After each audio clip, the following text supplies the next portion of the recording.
Hi, I'm Sarah Jane Smith. I'm a qualified quantum healing hypnotherapist.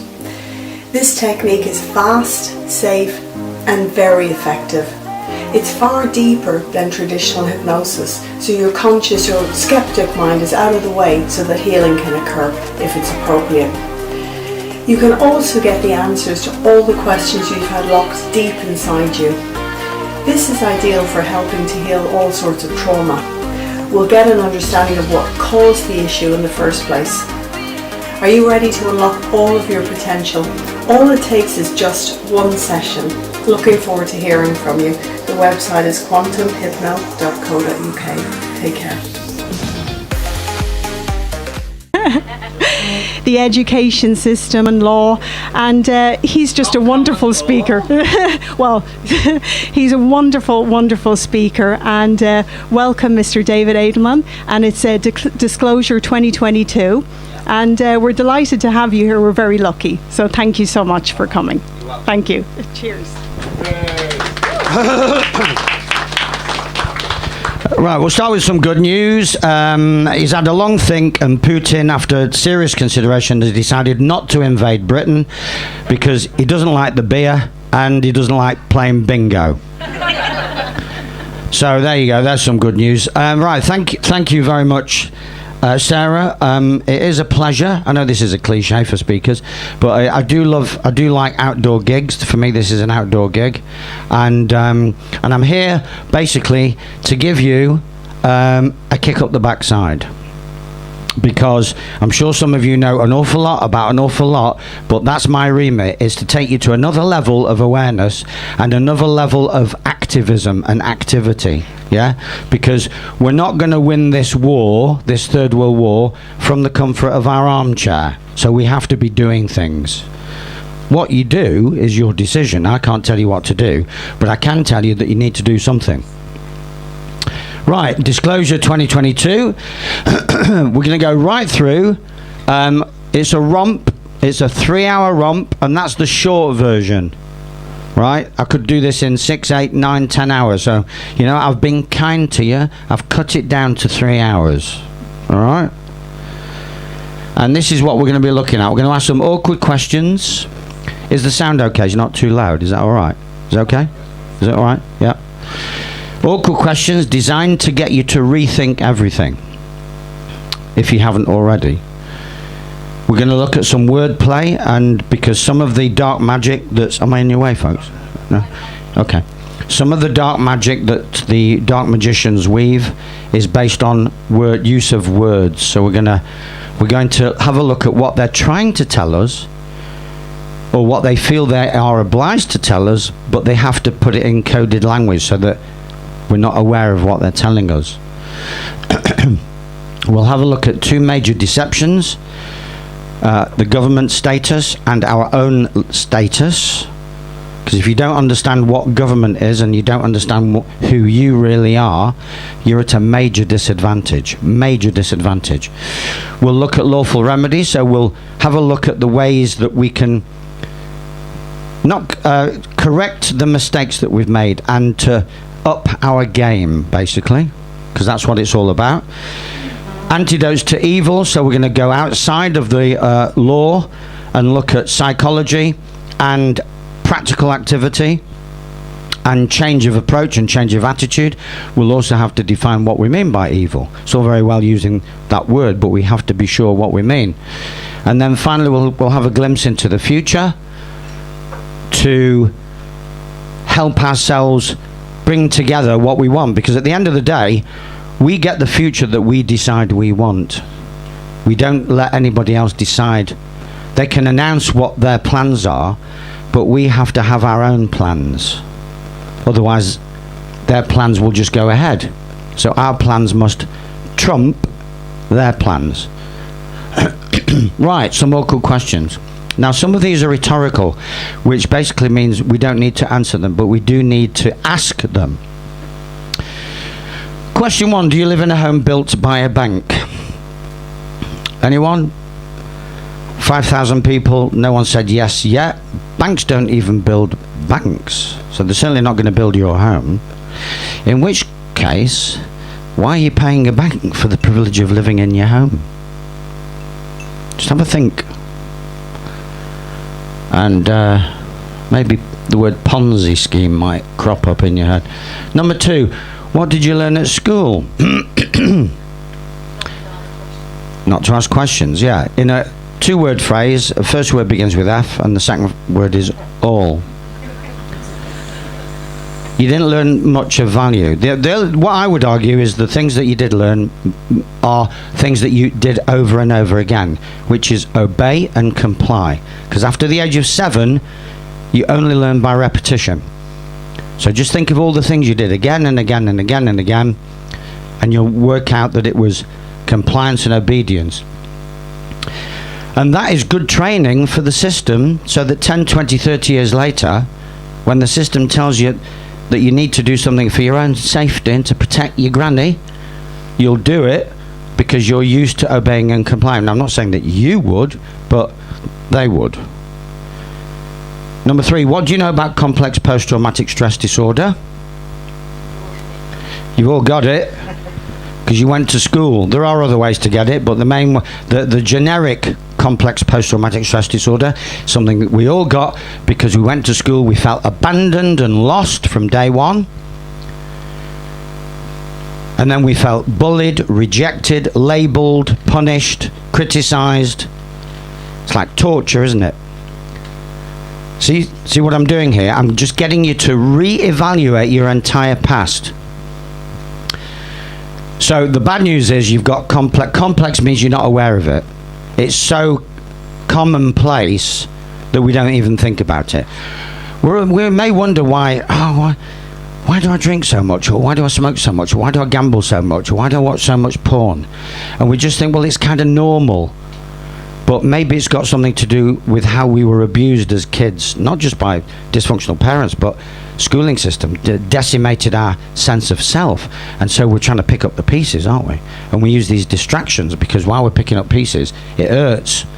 So while we've got these distractions like bingo, it doesn't hurt so much as long as we're busy, watching, reading, etc., etc. Now, the beauty of being hurt and traumatized is once you're aware of it, you're already well on the way to resolving it and healing it. You just let it go. Aha, so that's why blah blah blah. You just let it go. It may take a few weeks to let it go, but it shouldn't take much longer. How do several gas suppliers all service the same gas pipe? So there's an apartment block, 10 apartments, and they've got 10 different suppliers. Only one gas pipe. How's that work? Well, yeah, they're not supplying. They're credit brokers. And you've agreed for them to act as a supplier, which means pretend to be. Yeah? They're not really supplying. Number 5, what are the only 3 causes of chronic disease? Now, we will look into this in some depth. If you've done naturopathy, you'll know the answer to this. 3 causes of chronic disease.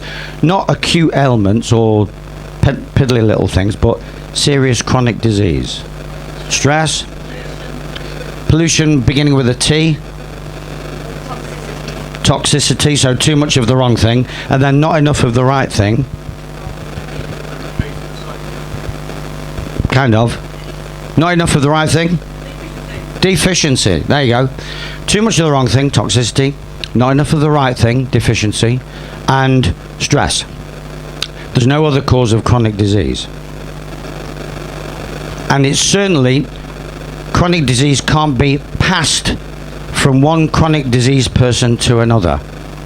That's a myth which we'll look into. Because chronic disease is a set of symptoms.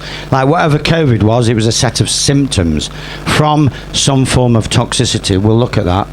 What is evil and what is its true opposite?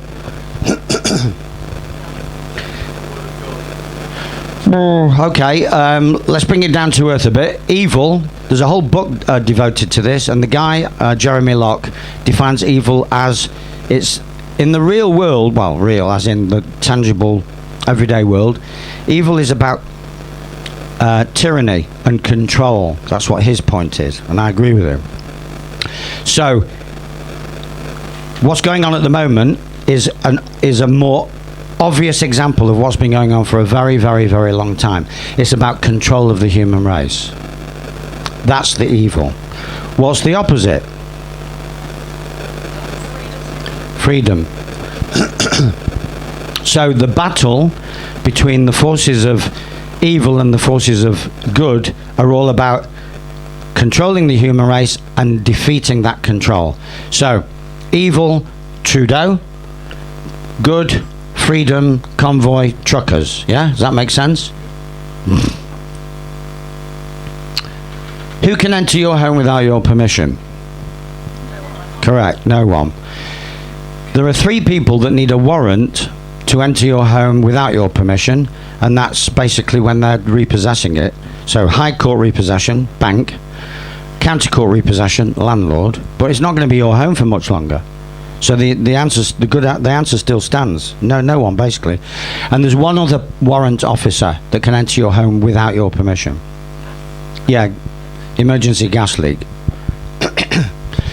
Without a warrant, no one. And with a warrant, only those 3 characters. High Court repossession, County Court repossession, gas emergency leak. You receive a summons. Can you be arrested for failure to appear in, let's say, a trivial everyday case? I'm not talking about, murder or something. You won't get you just get arrested. But you get paperwork, and it happens to be a summons, and you're supposed to appear in court, and you don't appear. Can they issue a warrant for your arrest? On what basis are you saying no? You're right. What's the basis? But what's the basis in there? Yes, you haven't, but what's the basis in their system? Well, it's Section 1 of the Magistrates' Courts Act 1980. Well, it's from their point of view. Yeah, from your point of view, it's no joinder. In theory, you haven't given them a contract. But from their point of view, they can't issue arrest because it's not arrestable. It's not recordable or imprisonable. So we're talking about COVID or trivial things, council tax or whatever. Yeah? No arrest can be issued for what we would call trivial things. And we can go into the idea of offence versus crime and injured party and victim. That's kind of, we take that as a given, but that's only from a common law point of view, but they're not operating common law, so you have to understand the situation from their point of view. From their point of view, Section 1 Magistrates' Courts Act, it has to be a recordable or imprisonable offence for them to issue a warrant. So when I was charged with doing what I'm doing now, I just sent them a conditional acceptance and said, if you want me in your court, you're going to have to pay me 25 grand, thank you very much. And they didn't pay me, so I didn't go. It's that simple. We've got to simplify our lives, folks. And it was a COVID offence, tier 4, breaking a tier 4 lockdown. So, but once you just see through it, stay calm, and you're all right. Can you be imprisoned for failure to pay council tax? A lot of people think you can. Are we happy with no? You can't be imprisoned for council tax if you know what you're doing. But if you surrender to their system and you appear in court, now that you know you don't have to. So, in other words, you basically you would be imprisoning yourself. So if you know what you're doing and you have no intention of going to court or going to prison, then no, you can't go to prison for not paying council tax. It's that simple. And anyone who's seen on television being sent to prison for for not paying council tax is either literally an actor or an idiot, or both. They could well be acted out. A lot of things like can't pay, won't pay, that's all acted out. I mean, what kind of man or woman would want cameras to show the world that they're having their car nicked or their kids nicked? Oh, look how stupid we are.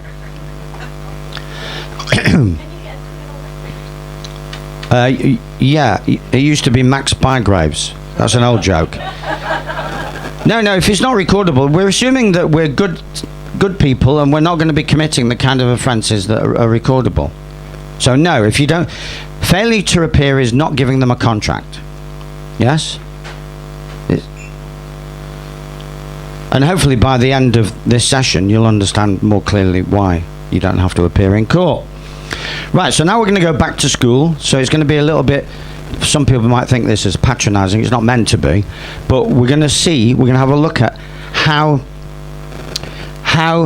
a lot of people have had their thinking faculties deactivated.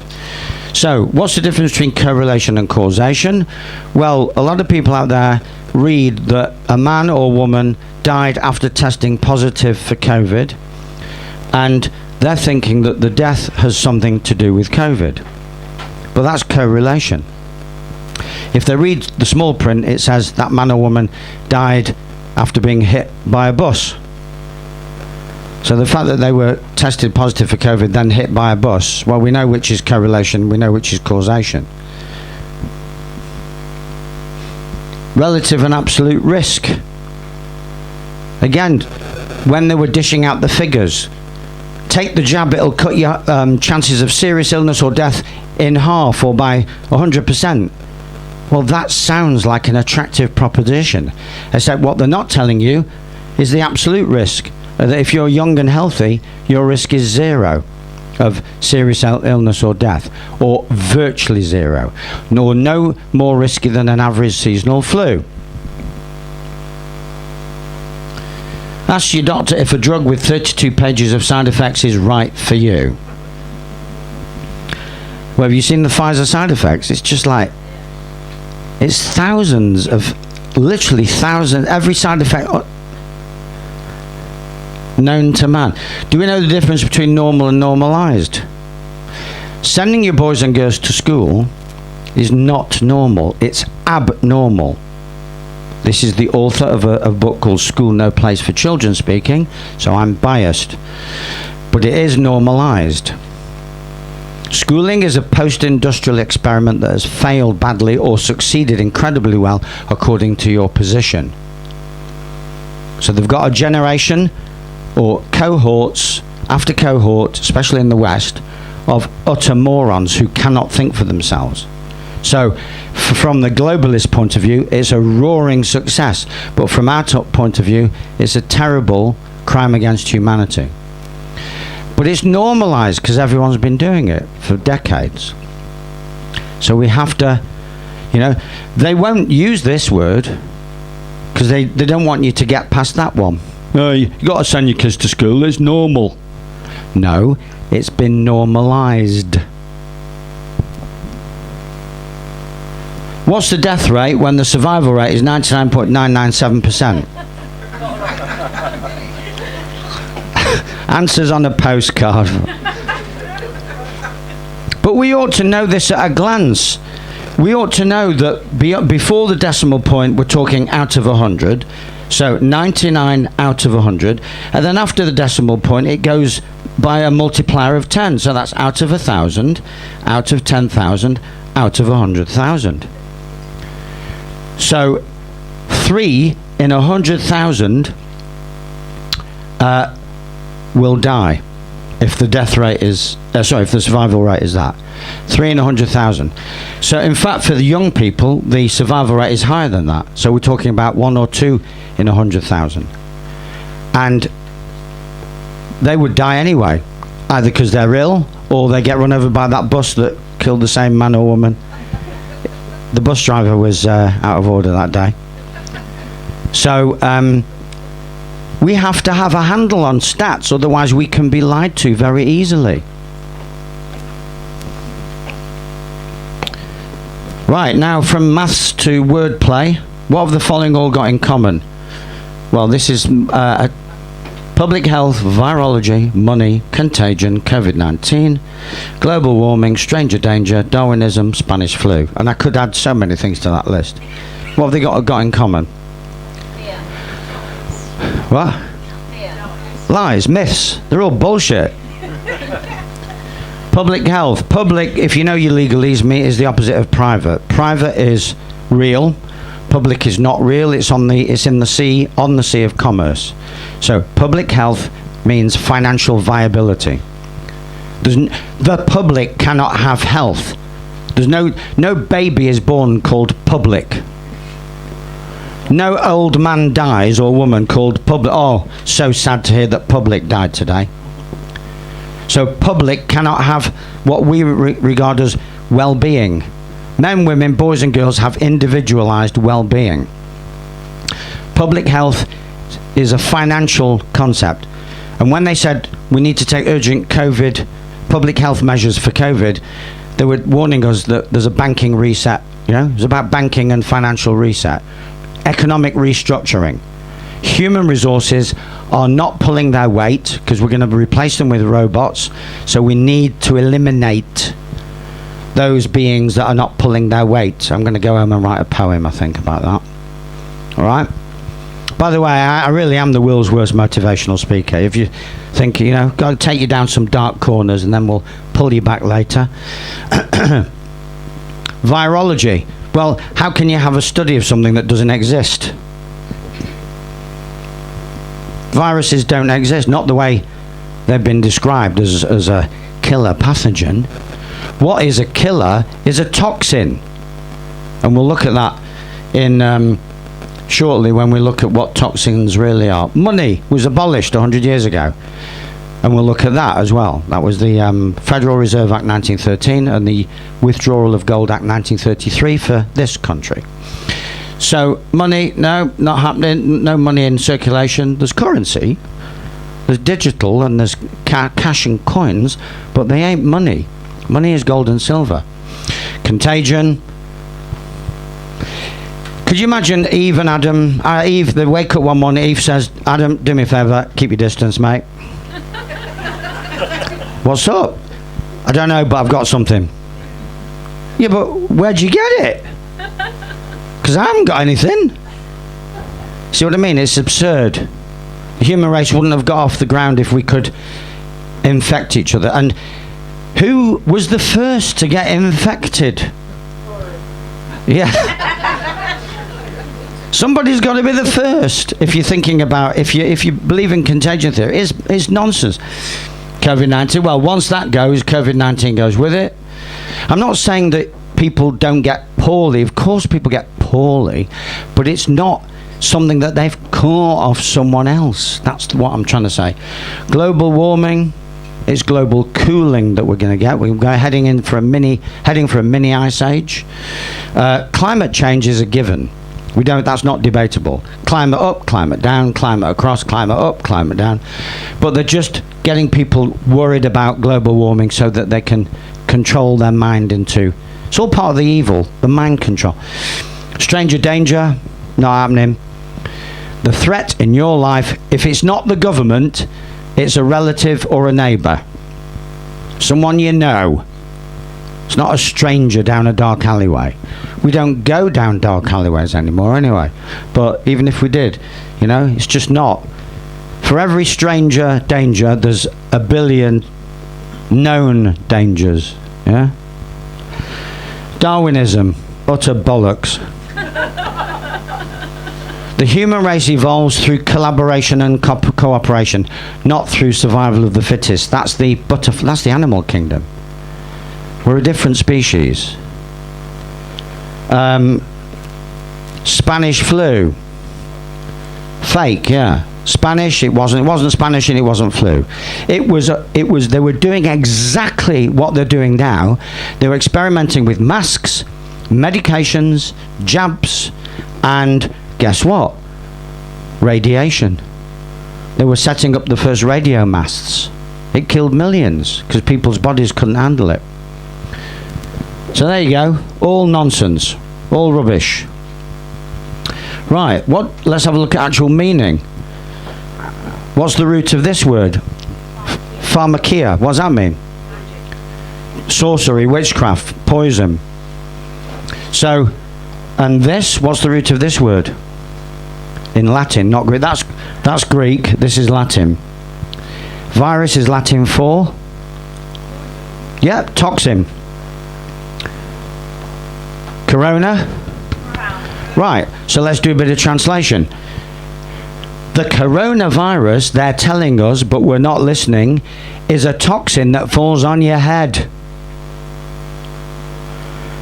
So doesn't that sound like something that's dropped from the sky or comes in through the window, through towers? So it's radiation or airborne poisoning. That's my take on it. And that's why people have had breathing difficulty, because they're breathing in toxins. And radiation is known to cause oxygen depletion as well.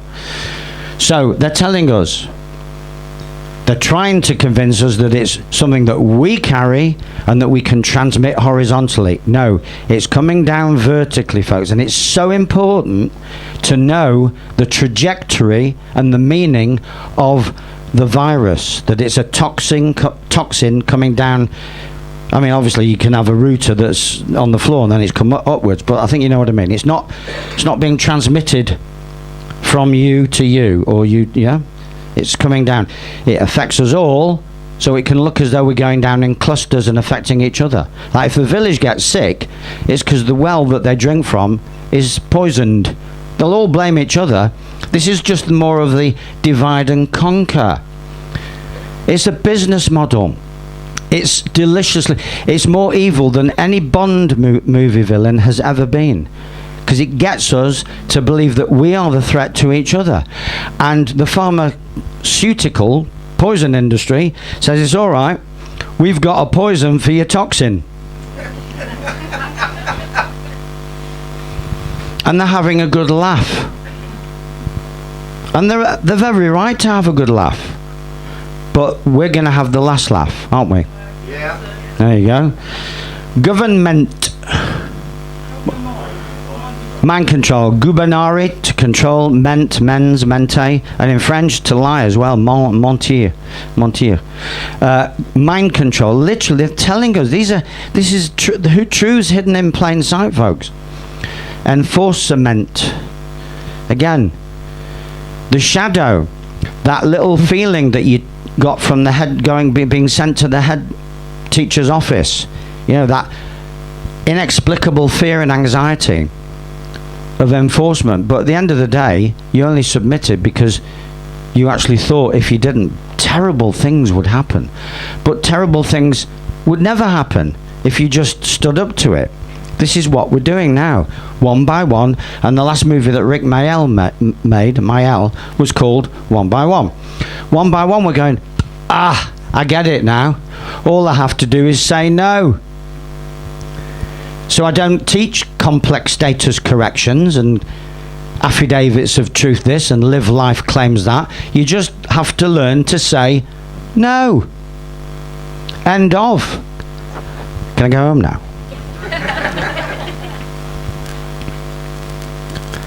How should you pronounce these words? Yeah, I know why you're laughing. Moronic. No, well, they want us to do that and think that we've won the word game. Go on, keep going. No? Is that an O or is it a? Zero. It's a zero. They're telling us viruses don't exist, and they're telling us that the width of a virus is 0 microns. That's their way, their cryptic way of saying viruses don't exist. So they measure. I mean, micron is minuscule. It's the smallest unit of measurement. So something that measures 0 microns is not exactly a threat, is it? How do you pronounce that? Entrance. Whenever you go, it should say way in and way out, not entrance. So we'll do something with that later. We have to make lots of corrections, folks, because we've been misled, misguided, bamboozled, hypnotized, brainwashed. We're awake, but we're still hypnotized and bamboozled. We're just less hypnotized and bamboozled than the others. Yeah? Right. Now, what I was talking about when I said that contagion is a load of nonsense is this guy's theory, terrain theory. Basically, if the soil with that I call the whole land, the holy land, I'm standing in my holy land right now, and you're sitting in yours right now. That's the only holy land worth talking about. This is what the Armageddon scenario is all about. It's taking place inside here. I'm fighting my own Armageddon battle inside here, and you're fighting yours. So that's why when I go to rallies, I don't insult anyone, I don't shout at anyone, I don't blame anyone, because that's not going to help me fight my internal battles. Bill Gates isn't to blame for anything. In fact, I thank him for setting up a position in which I can rise to the occasion. Ditto Boris, ditto Fauci. They're all playing a part. They are the actors, they are the pivotal actors that are leveraging our growth. And we owe them a debt of gratitude. Imagine that they didn't exist. We would still be asleep. We wouldn't have met. Steady on, yeah. So germ theory was a business model. It's all a business model, folks, just that the business model's turning a bit sour. They're a bit bored with being mega rich. They want a bit more than that. So that if you could convince at the time it was 2 billion or less, convince all those people that, and the Chinese and the Indians haven't been convinced of that. There are a billion Indians and a billion Chinese people, can't be wrong. The Chinese acupuncture and 5 elements health. The Indians have Ayurveda. They know that if your body, your mind, body, spirit is balanced, you won't be sick. But it's in the West that we have been brainwashed into thinking that sickness is the result of an unfortunate encounter with a dodgy, unhygienic stranger. That's how daft we are. Right, germ theory. The tank is dirty, so let's vaccinate the fish.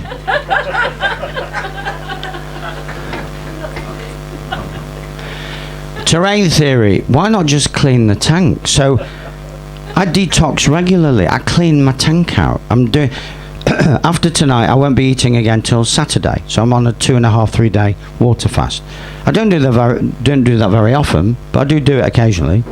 But I want to make it a regular thing, maybe once every quarter or something. Cleaning my tank out. The biggest enemy of humanity today isn't a virus, it isn't even those in power who act like viruses. It's the scientific fraud known as germ theory. Remove that and you take away our controller's ability to use health terrorism. That's what it is. Health terrorism.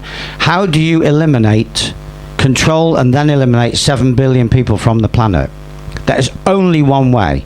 You've got to get them to be so frightened that they'll take a lethal injection, not knowing that it's lethal. And it'll be staggered so that it's lethal for 1 billion and then a year later lethal for another 1 billion. Yeah? It's the only way. There's no other way. They've got to kill themselves.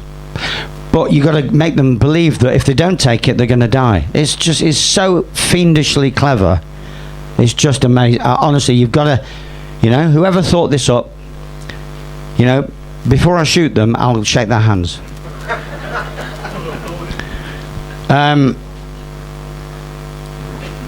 So it's health terrorism, folks. So the most dangerous actor at the moment is the WHO, the Health Ministry, and the MHRA,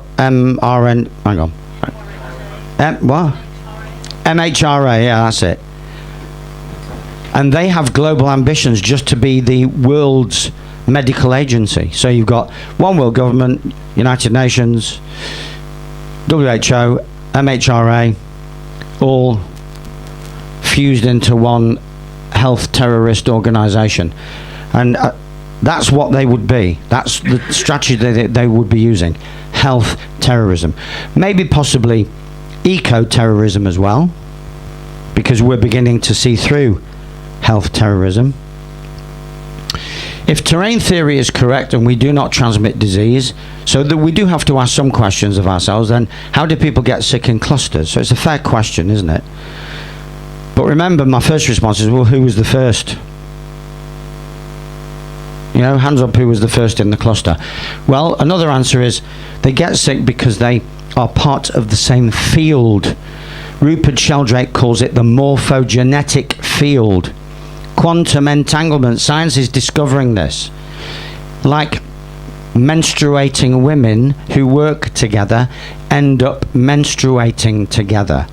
They are joined at the hip energetically through empathy and stuff like that.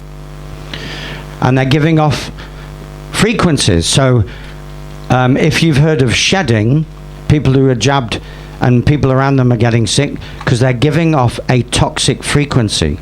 That's bioresonance. So we're energy beings, and we're beings of frequency. We give off frequencies. We're not solid. We're constant motion. We give off a vibration. You've heard of good vibes, bad vibes, haven't you? Obviously. So that's it. So some people give off good vibes. Some people give off neutral vibes. Some people give off crappy vibes.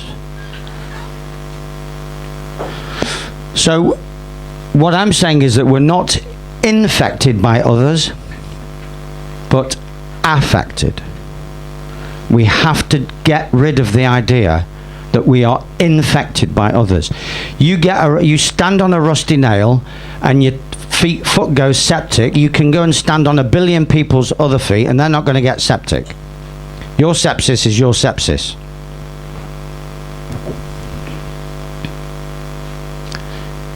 So is there such a thing as a virus? So we've identified a virus as a toxin, as an external agent, pathogenic agent landing on our head if it's corona. But is there actually such a thing as a virus in nature? Well, there is, but it's actually referred to as an exosome, and it's a cell cleanser. So when your cells get toxic, your natural viruses known as exosomes go in and remove the toxin. Can you see the inversion? Your viruses save your life. You've got billions, if not trillions of them. Without viruses, you wouldn't last 2 minutes on this planet. Ditto bacteria. Bacteria digest your food and spit out the shit and give you the good stuff. We're only about 10% human. The rest is 90% virus and bacteria. So it's an exosome. It's going in, it's a cleansing agent. If without that, your cells, you wouldn't last 2 minutes, I promise you. And the result is so our virus exosomes save our life from the artificial virus toxin. So think of 2 types of virus: your virus exosome and their virus toxin. And that way it keeps our heads clear on what's going on. Yeah. And your I'll come to that in a minute. Right, so your viral load is the result of your body dealing with your toxins. It's not, doesn't cause anything directly, it's the result of toxicity. That's your viral load. If your viral load, because once the exosome has gone in, dragged the toxin out, they're both lying on the floor, a bit knackered after a big fist fight, and then your good bacteria go in and sweep up. So your good bacteria cleanse, remove the viral load. So that's why antibiotics, unless you're at death's door with sepsis, antibiotics not particularly a good thing, because you're killing your good bacteria. So viral load really should be described as toxic overload. Does that make sense? So if what I'm saying that a virus is actually a toxin, what is the toxin? What are the main culprits? Well, we've got a nice list of contenders: lead, organophosphates, amalgam fillings. I love this one. Dentists have been trained to say, oh no, it may be the most toxic substance known to the earth, but it's safe in your mouth. Genetically modified crops and foods, graphene oxide that they're finding in the jabs, and graphene hydroxide, EMF radiation, chlorine and fluoride. Those are some of the most common culprits. And then for the last 6, 7, 8 decades, they've been adding toxic chemicals, and there's now 100,000 industrial chemicals that have been invented to keep us on our toes. And reducing longevity, basically. Certainly reducing quality of life. We are living longer, just sort of, maybe not now, but it's the quality of life. People start dying at 60 or 70 when they should really start to live at 60 or 70. That's when life really begins, because you finally got your head straight, you know. But they're starting to develop all kinds of symptoms of falling apart, and they put it down to, well, it's my age. No, you're carrying 100,000 toxins. But arguably the greatest existential threat, it's not the bleach that you put down the toilet, it's that you put in your blood. That's the existential threat. Vaccines. There's no money in healthy people, there's no money in dead people. There's a lot of money right in the middle. It's just a business model, folks. It's got nothing to do with health, and it never did. It's all about giving people toxins and then offering them a remedy which they have to pay for. Oh no, it's free. Get it on the national health. No, it's nothing's free. And even if it is technically free, it's going to make you even worse, because the side effects of most drugs need dealing with more drugs. So you're in a loop. So we haven't had the kind of pandemic that they say we've had of a transmissible killer pathogen. We've had a pandemic of toxicity. And we have had for quite some time. It's just more obvious now. Toxemia. We've also had a pandemic of deficiency, because people are not eating well because they're not taught to eat well at school. A little girl took home a potato to a mum that they'd grown in the school garden, and the mum said, "What do I do with that?" I think the first question is, what is that? Yeah. A pandemic of stress. That's what we've had. Stress is a killer. It really is. It lowers your immune function, lowers a lot of things. And it also creates... Now, we've all heard of placebo, haven't we? How many of us have heard of nocebo? Not that many. This is scary, actually. Nocebo effect is the opposite of the placebo effect. If you're stressed and worried, then you're going to do your health system in. If you're all happy and you think something will work, it will probably work. But if you think something's going to harm you, so they've got us all worried about all kinds of things, and it's the worry that will kill you. It's not the thing that you're worried about. And that's called nocebo effect. So the first thing I'm going to suggest is stop worrying. Stop it. There's a brilliant Bob, oh Christ, what's his name? You know, the Canadian comedian. Not Trudeau. Bob Newhart. Bob Newhart's got a spoof clip called Stop It. A woman goes to him saying that whenever she goes to sleep, she thinks she's dying because she thinks she's trapped in a coffin. And he just goes, well, stop it. Complex remedy, isn't it? That's what we have to do. We just have to stop this anxiety and worry, because that's what kills us through the nocebo effect. So what we had in early 2020 was not a pandemic, a medical pandemic. It was a psychological pandemic of anxiety and stress. And in fact, it was a global panic attack. They just shot those Chinese videos around the world, and 7 billion people just shit their pants. Okay? Now, what's one of the symptoms of a panic attack? Shortage of breath. So if you're lying in a hospital already struggling for life and for breath, and then on this morphogenetic quantum entanglement, you're picking up the panic of 7 billion people, then it's just going to finish you off. And just to help you on the way and to give you a good death, they'll put you on the Liverpool pathway or the fast track, because the NHS are good people. They don't like to see you suffer. You know about these things, don't you? Yeah. Let this sink in. For the first time in human history, we can transmit a disease we don't have to those who are immunized against it. But the majority still, you know, I was at a meeting recently on the streets of London, and there was a girl there that said that obviously she's not jabbed, but she said her sister is tripled, mum and dad tripled, and they're all sick, and she's not jabbed and she's well, but they're all blaming her for their sickness. We're laughing, but it's only a small step from wanting to do harm to someone.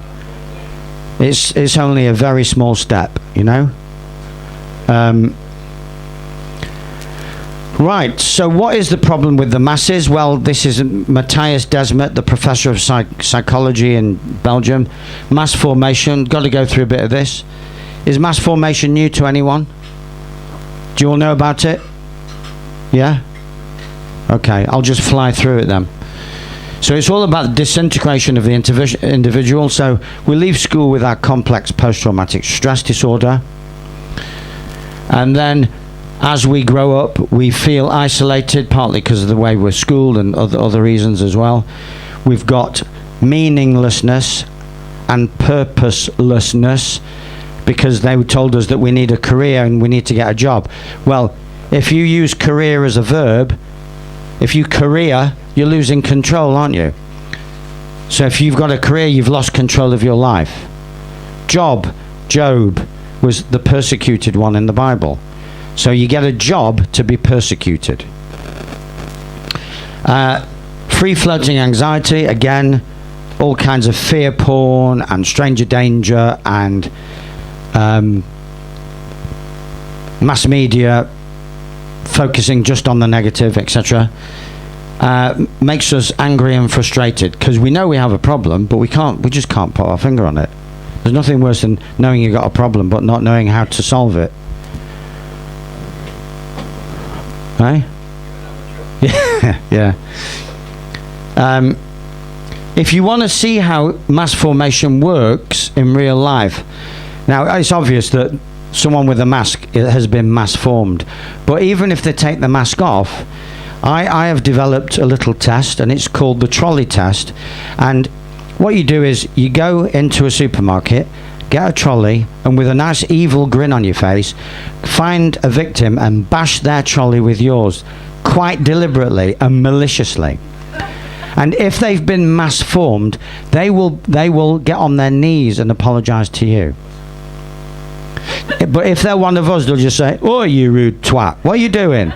I saw that evil expression on your face," because they're awake. But if they've been mass formed, they're in this daze. And they're in this daze of shame and self-blame and self-loathing and stress. So they're just, to avoid conflict, they're just sorry. They won't inquire as to whose trolley bashed whose and why. It works every time. For those of you who thought that masks work, here's a bomb shelter, yeah. Okay? Cardboard bomb shelter. Right, phase 3 of mass formation. So this is where the controllers come in. They've created they've sent us to school, and we've had our character assassinated and our personality torn to shreds, mostly. Sometimes in a subtle way, very often in a subtle way, which is why it's complex. And to give us a relief from this problem, where we just don't feel right, but we can't put our finger on it, they create a much bigger problem outside of us. Now, in this case, it was, in the last 2 years, it's been COVID, and now it's Russia, so-called invasion of Ukraine. But they'll keep coming. These external threats that put the mass formed into a kind of a automatic reflex defense mechanism, they'll keep coming. So they offer a collective solution, and the solution is, let's cooperate because we're in this together. Let's all cooperate. And anyone who doesn't cooperate is ostracized or frowned upon, ridiculed, hated, blamed. This collective cooperation is like therapy because it takes them out of their suffering. Their suffering, they can't put their finger on it. They know they're suffering, but all they know is that they feel isolated, no meaning, no one on their side. But if you give them a common threat that they can all join together to fight, declare war on, all of a sudden they've got meaning. They've got comrades in this war on COVID. And that outside external threat is like, and the remedy, putting on a mask, taking a jab, these are therapeutic tools. That's why we've had so much trouble persuading them that they might just want to reconsider their actions. Because we would be interfering, and it says it on the next screen, we would be interfering with their therapy. That's why we've held up the light paper, Brighter Times, got some copy of Brighter Times. Some of you may never have seen one, but I've got it here. It's the new colour, glossy version of the light paper. UK column, stats from the ONS, hold them up and they can't. That's just cult information. That you just grab that off the internet because they don't want to know, because you're interrupting their therapy. So what are we dealing with here? What's going on? Is it genocide? Because we do know that there is genocidal intent, but that doesn't mean that it's genocide. Just because people die in their thousands, if not millions, that doesn't make it genocide, because they're taking the jab voluntarily. I know some people say, yeah, but they're forced to be. No, they're not. Losing your job is no big deal. You may think it is at the time, and I'm sure in your own way you were right to think that, but it's still not being forced. What about coercion? Yeah, well, there's no such thing apart from domestic violence. There's no such thing as criminal coercion in this country. It does exist in other countries. Eh? Yeah. Well, we'll come. I'm getting there. Give me a chance. Mass murder. Well, if it's not genocide, then it's not mass murder. Like I say, for the same reason. If you roll your sleeve up voluntarily, even if you were coerced and you felt pressure to do it, it's still not murder. Could be manslaughter in some cases. Doctors who are seeing patients die. Could be manslaughter in some cases. Gross negligent manslaughter. Yes, it could be. Not suicide, because they take the jab and they take the Kool-Aid. Well, actually, they don't take the Kool-Aid. They see it as a way out of death, not a way into death, don't they? They're saving their own lives by taking the jabs. So it's not suicide. But I'll tell you what it is. Menticide. It's the systematic destruction of the human mind. Now that isn't a crime. It should be, but it would be very difficult to prove and pin down. But that's what's actually going on. The systematic destruction of the human mind. And so this is the Armageddon battle, folks. Your mind is being attacked. Your body is as well, but your mind is arguably being more attacked than your body, especially if you're responsible and you're cleansing and you're organic and etc. So they're running this philosophy of mental hygiene. It's all about hygiene. They're obsessed with hygiene, aren't they? They offer you the soap dispenser and a mask. It's all about hygiene. Well, this is a metaphor for ethnic cleansing. But this time, what they're cleansing is not just a group within the human race. It's the entire human race. They have a view that if you cannot accept their ideology, you do not deserve to live. And Trudeau and Macron have come within a whisker of saying that. They're that far away from saying that. Yeah? What they've said is you do not deserve your place in society. Well, in original tribes, being banished was a death sentence. In tribal culture, you banish someone, that's a death sentence, because they might get They no longer have the protection of the collective. Totalitarianism is man's escape from the fearful realities of life into the virtual womb of the leaders. The individual's actions are directed from this womb, from the inner sanctum. Man need no longer assume responsibility for his own life.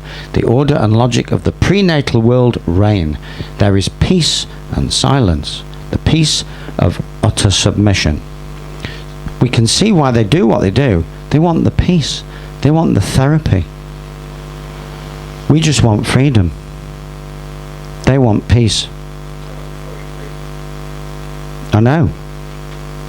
The most potent weapon in the hands of the oppressor is the mind of the oppressed. So it's always your mind first, folks. Always. If they get your mind, then you will destroy your own body. They don't have to destroy your body. But they do have to get your mind. That's Steve Biko. So we are at the crossroads here. Homo sapiens sapiens, faced with possible extinction, breathing out something that they want to zero. Oh, we need zero emissions. Well, isn't that another truth hidden in plain sight? They don't want humans breathing and polluting the planet. So they'll offer you a way out. It's all right. We'll jab you into transhumanism and then we'll accept you, because then the machines can control you.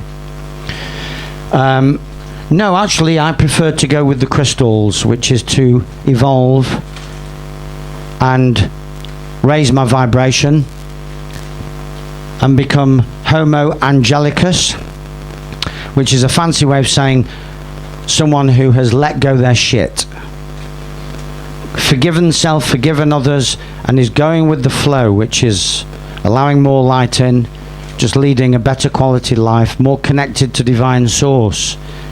You don't have to do very much, really. Again, it's a bit like the status correction. You just have to go with the flow and stop their influence holding you back, and you'll ascend naturally. There's no, it's not like a flat pack that you get for ascension. You got to unroll it and, just go with the flow. Detox. Let go. Mother Earth will do the rest. Enjoy the ride. So these are being born all the time now, crystals. We've got a few here tonight. They're the ones that are ready. They don't need to be taught anything. They don't need to be shown anything. It's a new generation of human that doesn't need school or schooling or even parenting, which represents my journey. I didn't need parenting. Never asked my parents anything. Self-taught, self-correcting. That's the crystals. And that's what we're doing. We're paving the way. We're their gatekeepers, we're their protectors, making sure that they are still around in greater and greater numbers so that they can anchor their wisdom to the planet and we can see off the beast. It's a war. We are at war with the beast, particularly the beast within, who wants to desecrate, destroy or control your holy land with a W. If you take the W away, it's just a land full of holes, like an argument that doesn't hold water. So they took away the W from holy. So a holy man or a holy woman is whole. Everything that they have is where it should be. It doesn't mean that they get on their knees and sit facing east or read holy scripture and holy. The Bible is holy because it's got a lot of holes in it. There's chunks of it missing.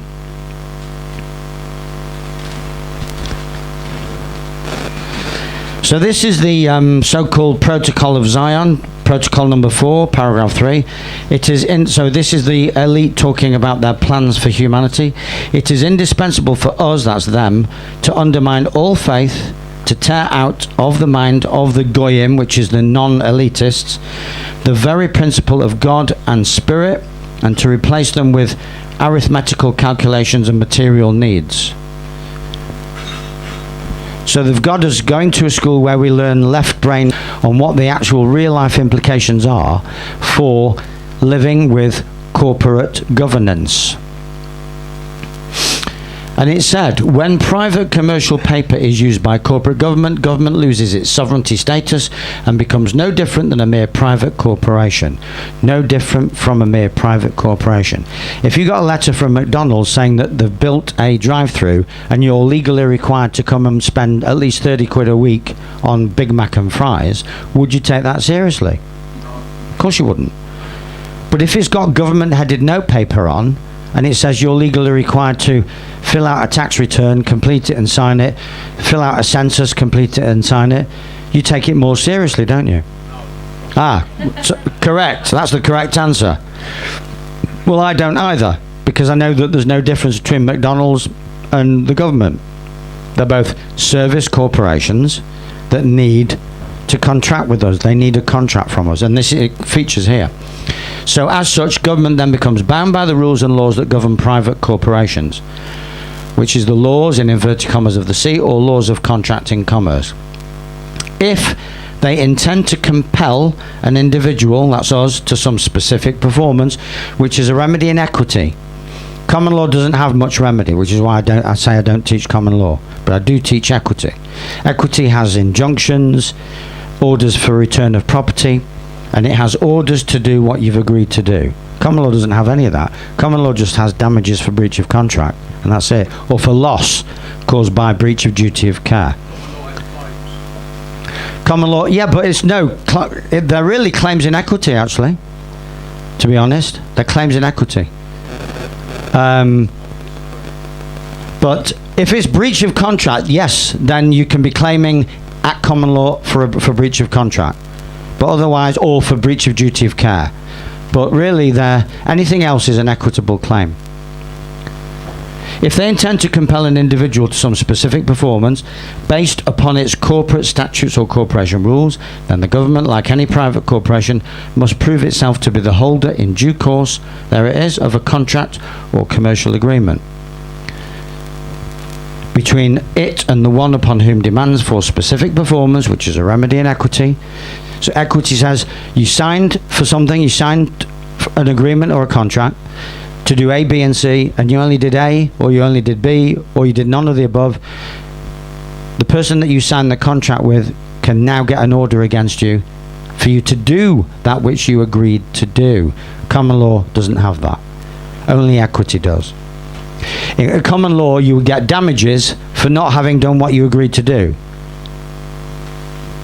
But equity is the highest law known to man other than divine natural law.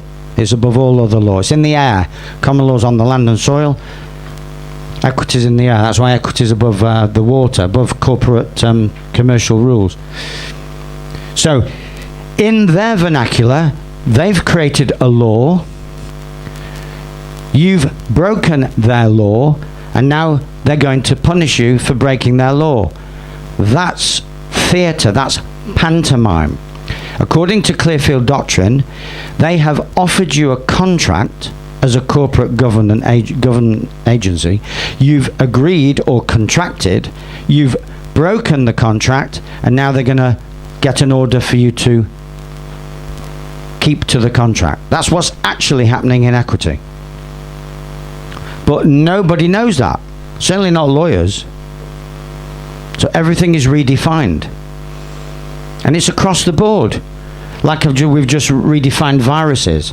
So we're redefining what law is as well. This is very heavy duty stuff, folks, and you're not going to agree with everything right now that I'm saying, but it's going to give you a lot of things to think about. And I would recommend you keep watching the videos, and if I come again in 3, 4, 5, 6 months, come again, and maybe I'll be able to persuade you even more. So we are therefore governed and policed by consent or contract. You notice these are in inverted commas, so these are not my words. This is from Theresa May when she was Prime Minister. It couldn't be any other way, because if the government could tell us what to do, we would already have lost the Third World War. We would already be in tyranny.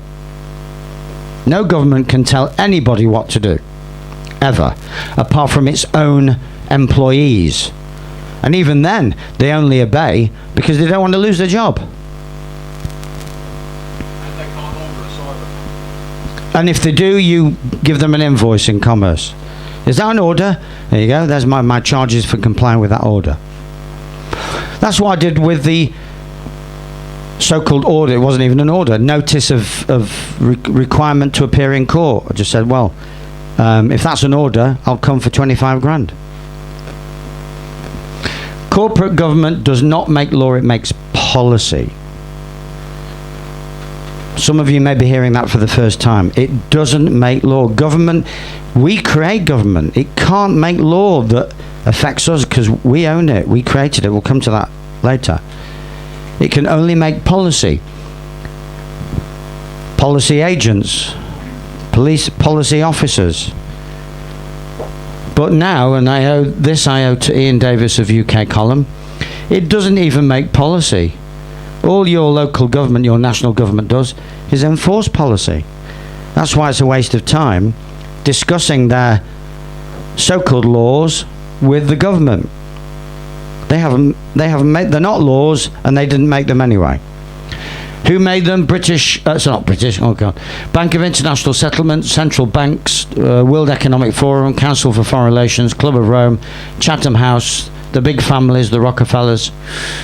And then you've got the distributors of policy, United Nations, IMF, IPCC, World Bank, WHO, Bill and Melinda Gates Foundation. I think they just call it the Gates Foundation now. Global corporations, non-governmental organisations. So, towards the bottom, you've got, they're just enforcement agents. And so there's a lot of people barking up the wrong tree. So the people that we could blame are out of our range. That's the problem that we have. So we need another strategy. And I'll come to that other strategy right at the end to give you a heads up on how I'm tackling it and how I recommend you join in with me, the way I'm tackling it. So banking elite pull the strings of the corporates pull the strings of the politicians. I think we know these things. So there's therefore, if you follow this logic, no such thing as legal obligation. It's another mind fuck. It's a trick. No such thing. No such thing as legal requirement or legal obligation, and therefore also no such thing as legal mandate. Guidelines. At various points, they were honest enough to say, well, these COVID regulations are just guidelines. Yeah. So all the government can ever do is issue guidelines. It's the corporations that enforce them, and in your face, you've got someone saying, it's the law. Well, show me the law. I was in a shop in Wales and this woman wanted me to put a mask on. I said, sorry, I'm not doing that. She said, yes, but here in Wales it's the law. I said, right, hold it right there. I can only take so much bullshit. Hold it right there.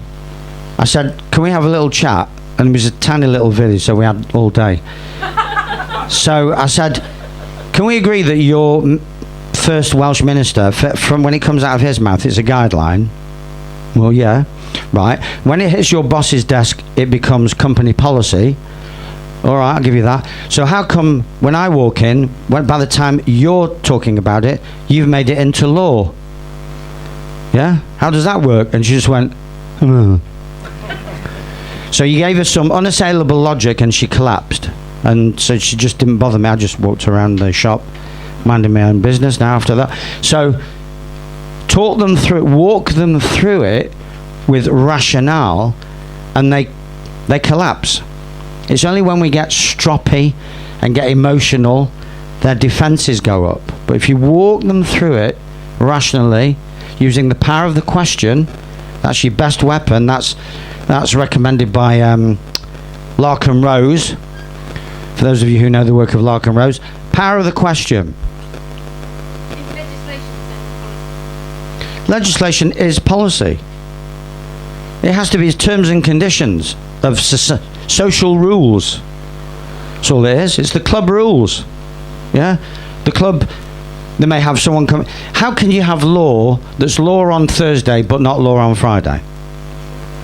Law is immutable. It doesn't change. It's a constant. Rules and policies change, but not law.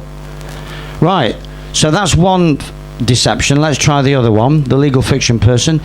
An overriding principle of creation: whatever I create, I own. You can only own something if you create. So, hello, boys and girls, you created them, you own them. But you wouldn't know from the way most parents behave. They think that government owns their kids. On some level it does, but we'll come to that in a minute. But in the real world, that DNA, the sperm and the egg, and a bit of divine inspiration, nothing to do with the government. Right, so whatever I create, I own. So when life is good and when man or woman is free, we have a bit of a pyramid of power going on. This is not political correctness, by the way. That's prime creator, or source energy, or universe, or nature, or God. Some people call it God. Doesn't matter what you call it, but it's at the top of the pyramid of power. And if there's nothing between us and it, whatever it is, life is good, man is free. But it's been a heck of a long time, and maybe never in the history of this version of the modern human race has there been nothing coming between us and that. And the modern version of this is that we've been dropped down to that level. So man creates God. So God, or whatever you want to call it, creates man. Man is owned and controlled by God, or whatever you want to call God. But it's a benevolent force, and it gives us free will choice. We're living on a free will planet. So that's not much control, really, is it? Man creates government because at some point man became so numerous that it needed bodies to organize it. So it created government. So man owns and controls government. That's why it can sack. That's why a lot of these globalists want to put themselves into unsackable positions. I think they're ganging up against Fauci. So if the Republicans win later this year, they're going to create 3 positions where Fauci only had 1. So that would be the people ganging up against, government, owned by man, therefore controlled by man. Government create corporations, therefore owned and controlled by government.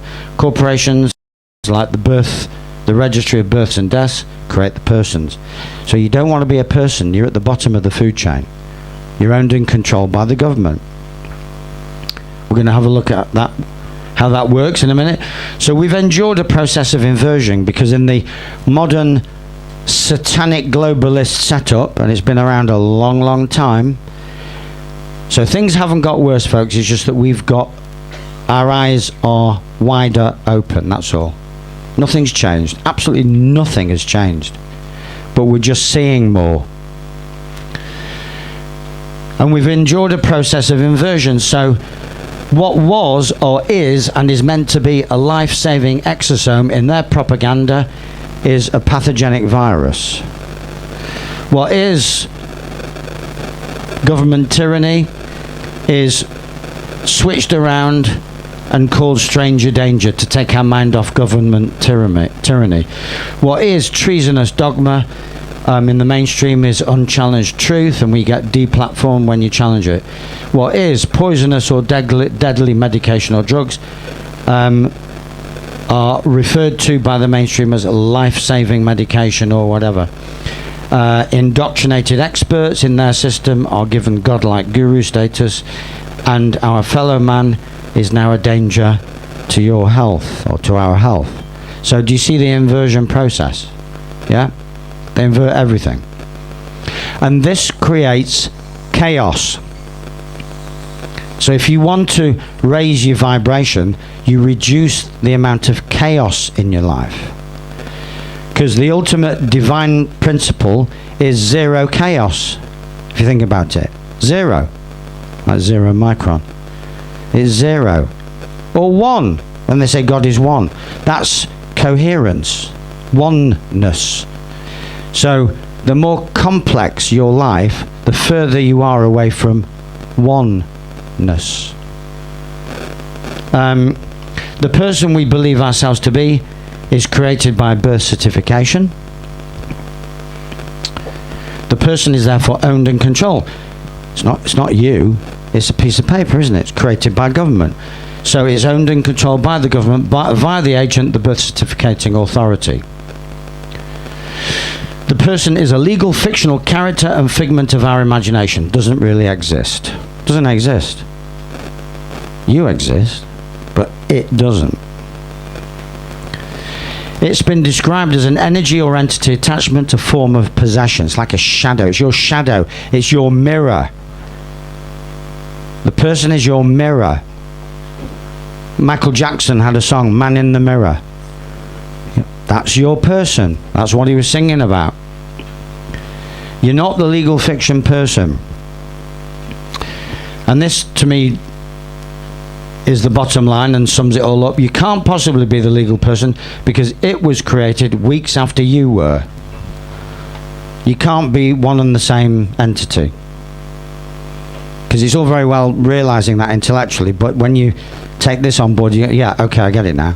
It was created weeks after I was created. You were created in the real world from real mums and dads, and it was created in the fictitious corporate world on a computer or on a piece of paper or both. How does the corporate government control you? So we know we can work out how it could control the person, but how does it control you, the man, woman, boy or girl? Well, by getting you into a kind of contract, express or implied, because remember, it needs a contract, has to have a contract. The government must have evidence of a contract in order to have any chance of controlling your behaviour through compelling specific performance, the remedy inequity. A contract, it has an obstacle though. A contract can only be established between contracting parties of equal status or capacity, occupying the same realm. So Houston, we have a problem. I'm real, government is not. I live in the physical, living, breathing realm. Government doesn't.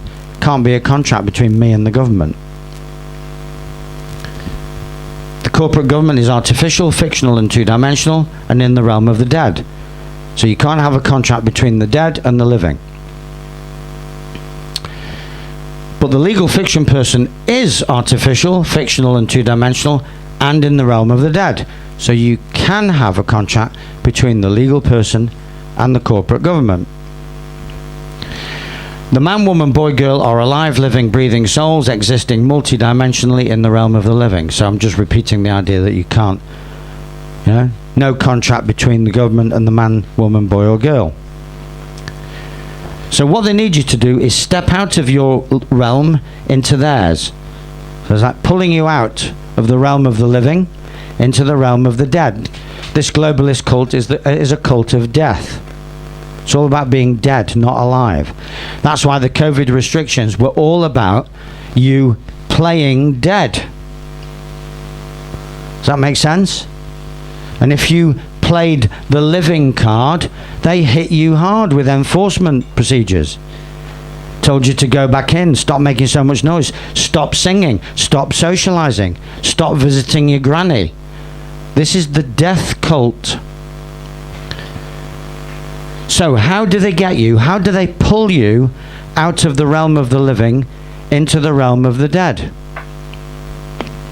Well, there's a two-stage process.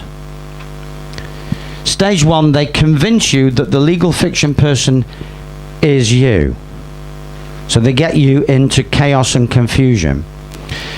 Or they convince you that it's owned by you, therefore you're responsible and liable for it.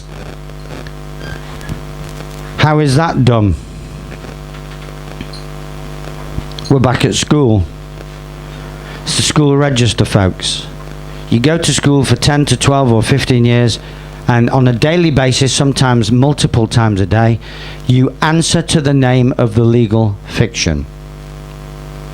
It's an indoctrination and entrainment process. Are you telling me that your teacher, who's known you for months, if not years, needs to call out your name? For months and months and months and years and years and years. It's insane. It should be done silently. They can see who's there, just tick for the ones who are there and zero the ones who are not. So you go in as Jimmy or Sarah, and you come out as James Whittaker or Sarah Hardgreaves 10 years later. All keen to take your national insurance number and then apply for the Job, for the persecution or the loss of life control known as a career.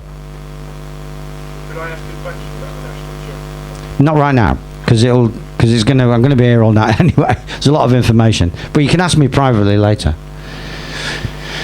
Okay, so fictional is what we're dragged up to be, because you start out as a child. Remember, you on your birth certificate they said you're a boy or a girl, not a child. So this is a legal fictional construct. You're somebody's son or daughter, and they're your mother or father, and they are a man or a woman. Those are real statuses. In the fictional world, you start out as a child, you then become a parent if you have your own children. Child, young person, parent. And that's why whenever you argue with the so-called authorities, if you don't refer to yourself correctly, then they just walk all over you, because you're in their world. They control their world. You control your world. You have to know how to step out of their world, which you can do simply with the correct approach. You don't need paperwork to step out of their world, because paperwork is their world. You know, people say to me, "Oh, what affidavit do I need? Do I need to file to prove that I'm alive?" Hang on a minute, haven't you just breathed on me? Well, yeah. There you go. I'll testify to the fact that you're alive. Right. The Doctor is a fictional character who can kill you, maim you, or injure you with impunity as long as they stick to the protocol. The physician is the one that's there to get you well. The doctor's there to keep to protocol and keep paying their mortgage. Most of the time, not all the time, but usually. If the doctor decides to go rogue and suggest intravenous vitamin C for breathing difficulties during a pandemic, they can get struck off. They've done you good, but they are naughty boys, naughty children, I should say, in the system. The officer is a corporate employee, a banking employee. The constable is a real man or woman there to uphold the law, protect the people and keep the peace. The officer's doesn't have that job description or job description. Teacher, if you put the CH where the T is, you've got cheater, paid to steal the lives and the energy of children. They're not evil people. A lot of teachers are wonderful people, but they're stuck in an evil system. It's their role, it's the role that's been assigned to them to make sure that children grow up to be mind controlled or easily controlled. What children really need is a role model, not an adult, especially now with the crystals coming through. They just need role model, and they probably don't even need that now. They're self-governing. So you certainly don't need a teacher. Employee is a fictional status where you've surrendered sovereignty to a corporation who micromanage your time and make you feel guilty if you're 5 minutes late, or come in 5 minutes late and go home 5 minutes early. That's not a life. I had 3 years as an employee in my 20s. Wasn't a life. Not been employed since. It's been over 10 years now, isn't it? I'll throw that in occasionally. It doesn't wash, but I'll keep trying. So it's not a life, folks. Now, it will evolve naturally. The boys and girls coming through, the crystals coming through, they won't be able to be employed. They'll be unemployable. If you've been observing them, you'll know that they may seem stroppy, opinionated, selfish, self-centered. That's just teething troubles. They're showing us the way to be individualized and individualistic. There's safety in diversity and individualism. They'll grow out of the stroppiness.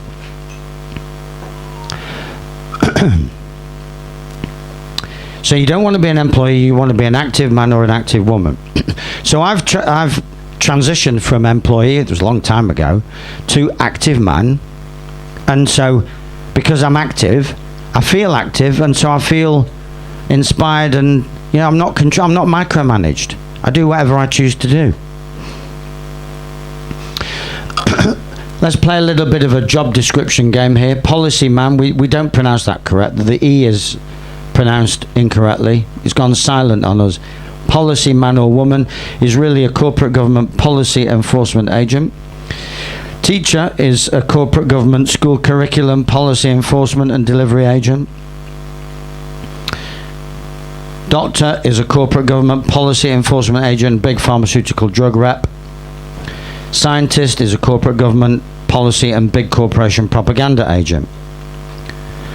That's what's going on, folks. That's who they are now. They may not have always been that, but they are now. Until, one by one, they wake up, unhook, and come over to the side of common sense and humanity.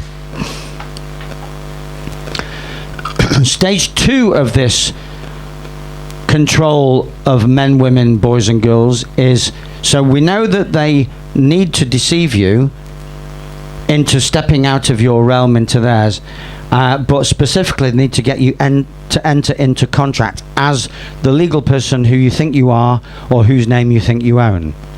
Why can't you own the legal person name? Because It was created by the government.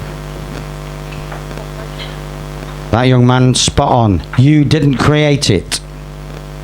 Spot the crystal. You didn't create it. You can see crystals, they don't just get it right, they get it bang on right. Everybody else gets it kind of right, but that was bang on. So because you didn't create it, you can't own it. Now there's 2 tricks. One is called joinder, one is called silent acquiescence. So this is giving consent actively, and this is giving assent passively. Joinder, let's have a look what that means. It's creating a contract by duping, deceiving the man, woman, boy or girl into actively accepting the position of person. So they have to get you to abandon your position, basically. So you're holding fast on your holy land, on the land and soil. They have to get you to fall into the river, into the sea of commerce. Certificated person, which is what most people do every day. They've been entrained into being the person. The application form says, what's your name? They fill it in and sign it. This is normalized behavior. It's not normal. It's completely abnormal to me now, but it's normalized. Implied joinder.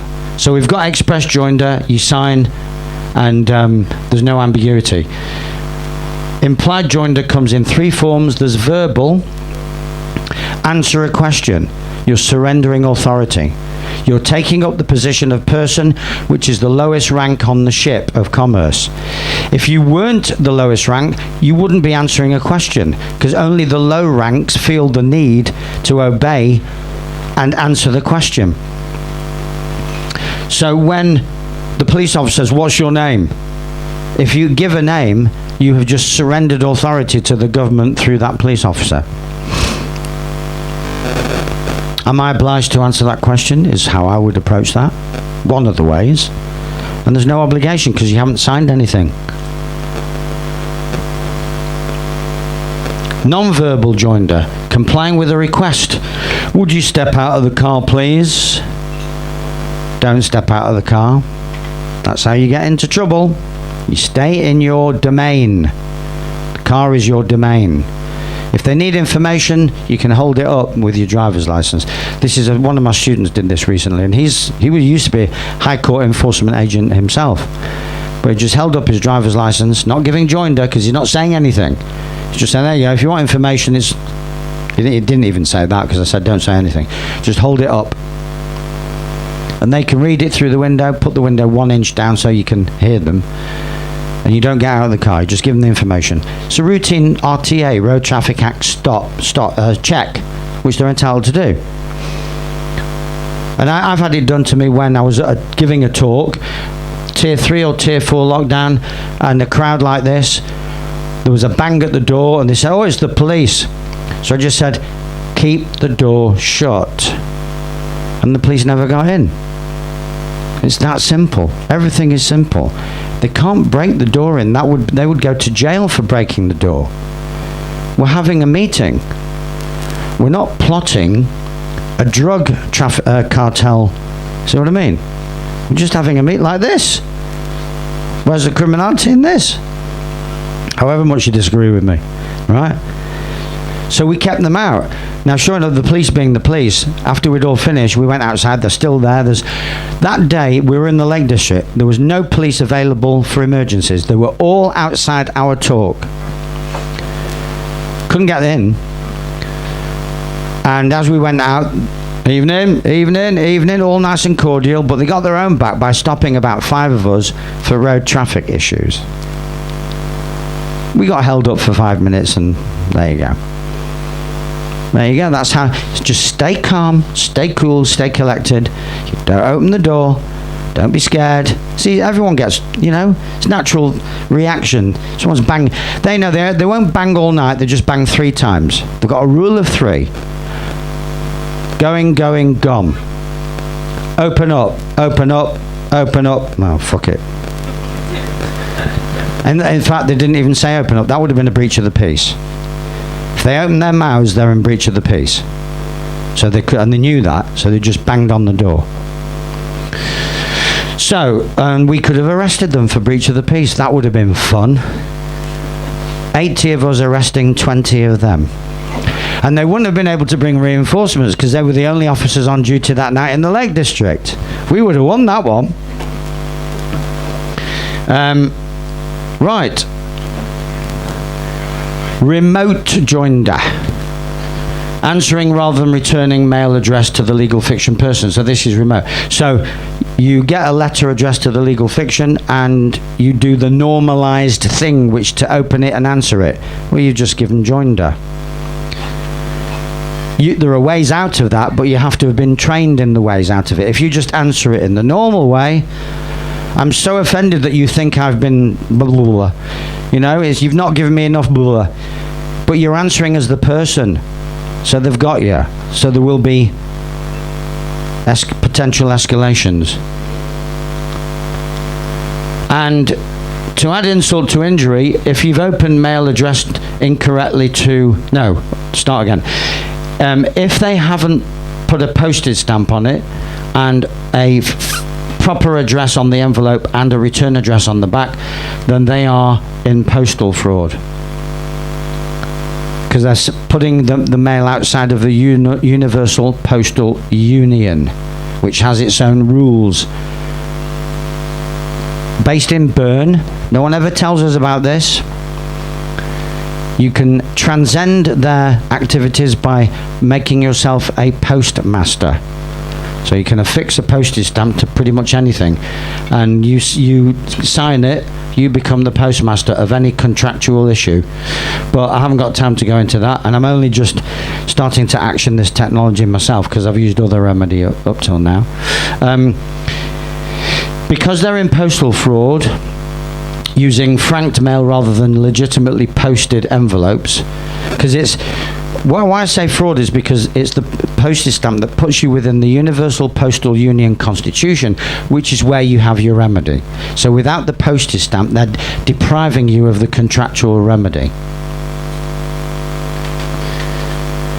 And if you open it, you're accessory after the fact of their mail fraud. In addition, as if that wasn't bad enough, again, it's been normalized, so nobody knows about this. No one will pull you up. Everyone's doing it, so no one takes any action. Section 84, Postal Services Act 2000. If you deliberately open post addressed incorrectly, that's an offence. So 2 reasons not to open post that you know isn't addressed to you. We'll look at what you could be doing in a few shortly anyway. So that's express consent, and then there's joinder by answering a question, implied consent then, answering a question, complying with a request, or opening mail addressed to the legal fiction. And there's also acquiescence. Based on the Roman civil law, when you're given an opportunity to refute, reject, or deny something, but instead remain silent, you are deemed to accept it.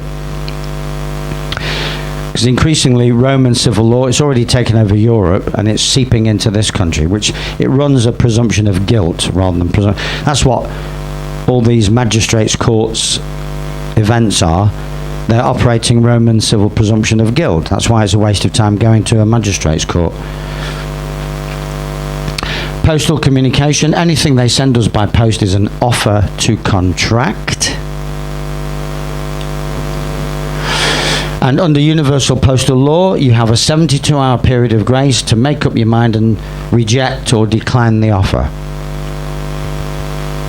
72 hours. That's before you've opened it. When you opened it, they may have granted you longer. So it's a bit of a roulette situation. They could say, well, you've got 7 days to reply to this. But in postal law, you only have 3 days. So you've lost your postal remedy. You may have other remedy, but you've lost your postal remedy.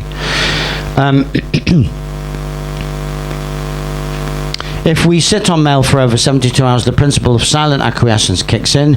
We are deemed to accept an offer addressed to the legal fiction. Well, they may have given you an extra period of grace within the envelope, but remember, once you open the envelope, you're in acquiescence. Or you're in being an accessory after the fact, or you're opening mail that's incorrectly delivered. So you have to think twice before opening mail. If you do open mail, you must be utterly conscious of what you're going to do with it. Hence my course, the online course, where I teach people how to consciously go about defending themselves once they have opened it. So offers to contract with the legal fiction include bills, notices, summonses, and I don't think we've ever had a bill. They're statements of account. A bill would be a bill of exchange, a bill in commerce that's compliant with the Bills of Exchange Act. And I don't think any of us have ever seen one of those. Not from a government agency, anyway. Just bring the two worlds of health and law together. To contract a virus, in other words, to accept a toxin, you have to agree to it in the first place, just like any other contract. I know. That's how I reacted when it first dawned on me. That's why they call it contracting, folks, because you're consenting to their toxins, because we're not doing anything about it. So as soon as you stand up for yourself, then you're no longer contracting a virus. You may still suffer from toxicity, but you haven't contracted for it. Right, let's have a look at remedy. 5 remedies against the systemic beast narcissist, and that's what it is. If you want to know how the beast operates, just think of the narcissist in your life and how you're always wrong, you're always to blame, they're never wrong, you are the liar, and they only speak the truth. And if you ever catch them out, then they get false memory syndrome. So that's gaslighting, and they start the gaslighting routine. No, I've never said that. Right, 5 remedies. Remedy 1, know who you are. If you don't know who you are, the beast will get you. Or he will encourage, or it will encourage you to get yourself. So here's a clue to who you really are.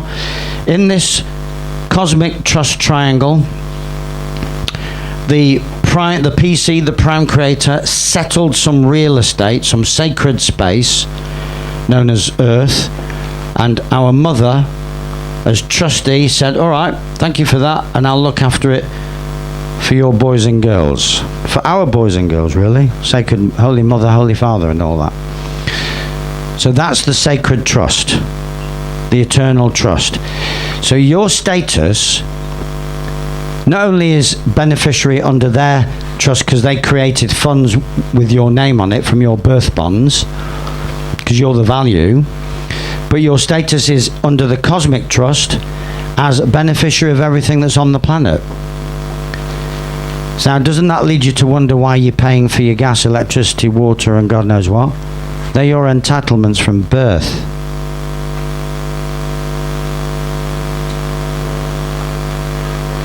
Let that one sink in for a few minutes. Everything else is guilt and shame. And the self-loathing and the unworthiness that comes from some of the things that have been done to the human race that I haven't got time to go into now. But I do go into them in a more interactive workshop that I've just started to roll out, where we look at what's been done to the human race and how we can resolve it. Amongst other things, that's not the only thing we look at. So there's the cosmic trust triangle. So, know who you are. You're the beneficiary, both in the material matrix world and on earth. Beneficiary. Beneficiaries don't pay. They receive with grace and gratitude everything that is offered. Which is why when you claim state benefits, they call it benefits, because you're the beneficiary. Remedy number 2, do not contract. Keep out of range, beyond the claws of the beast. Remember, no signature means no express contract, and no joinder and no acquiescence means no implied contract. And if there's no contract, there's no obligation. It's that straightforward. Just going to take a sip. Let that one sink in.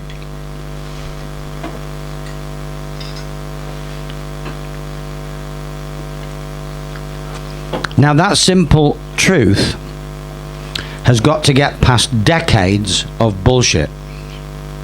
So even though it's easy to comprehend, it may not be so easy to activate, to action, because you've got to undo an awful lot of habits. Yeah? And you've got to do it while the terminally compliant are watching you.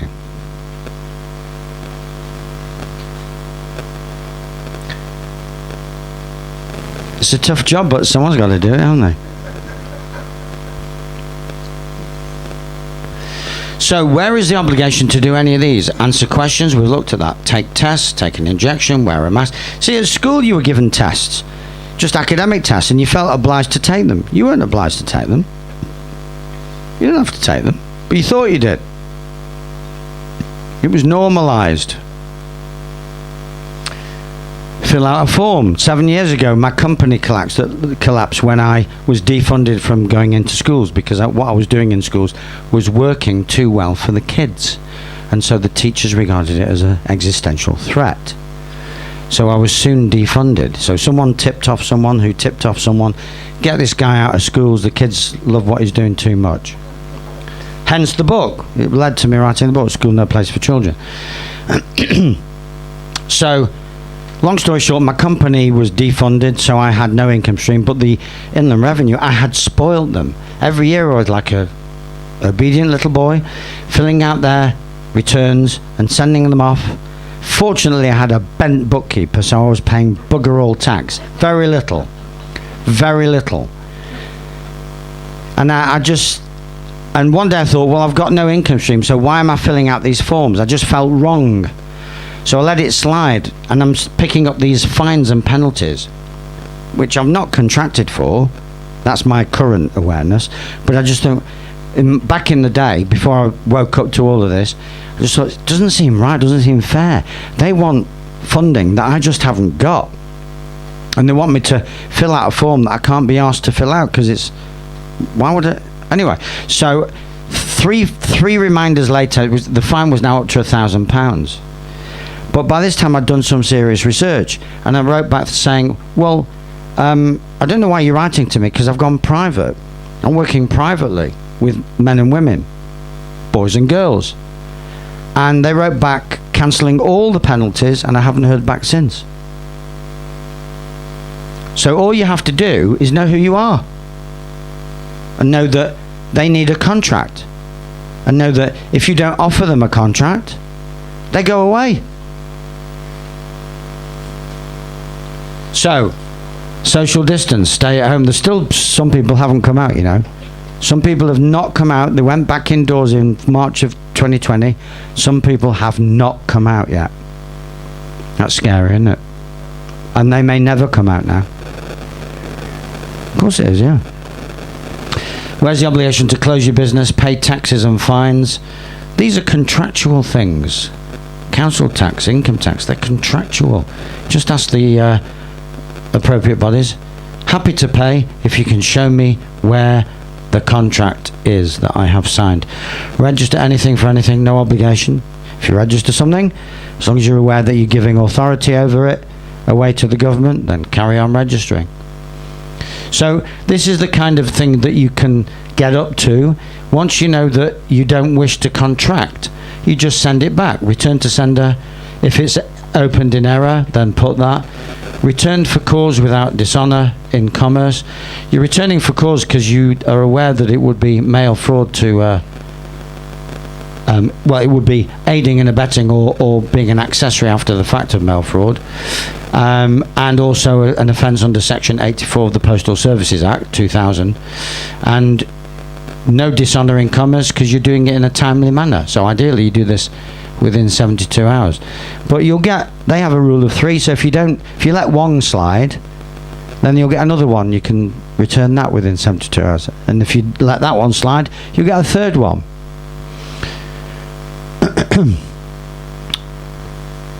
Strategy number 3. So number 1 was know who you are. Number 2 was don't contract. Number 3 was remain aloof. Remain above their rules by obeying the one true universal law. Drum roll. Do no harm. Do unto others as you would have them do unto you. Yeah?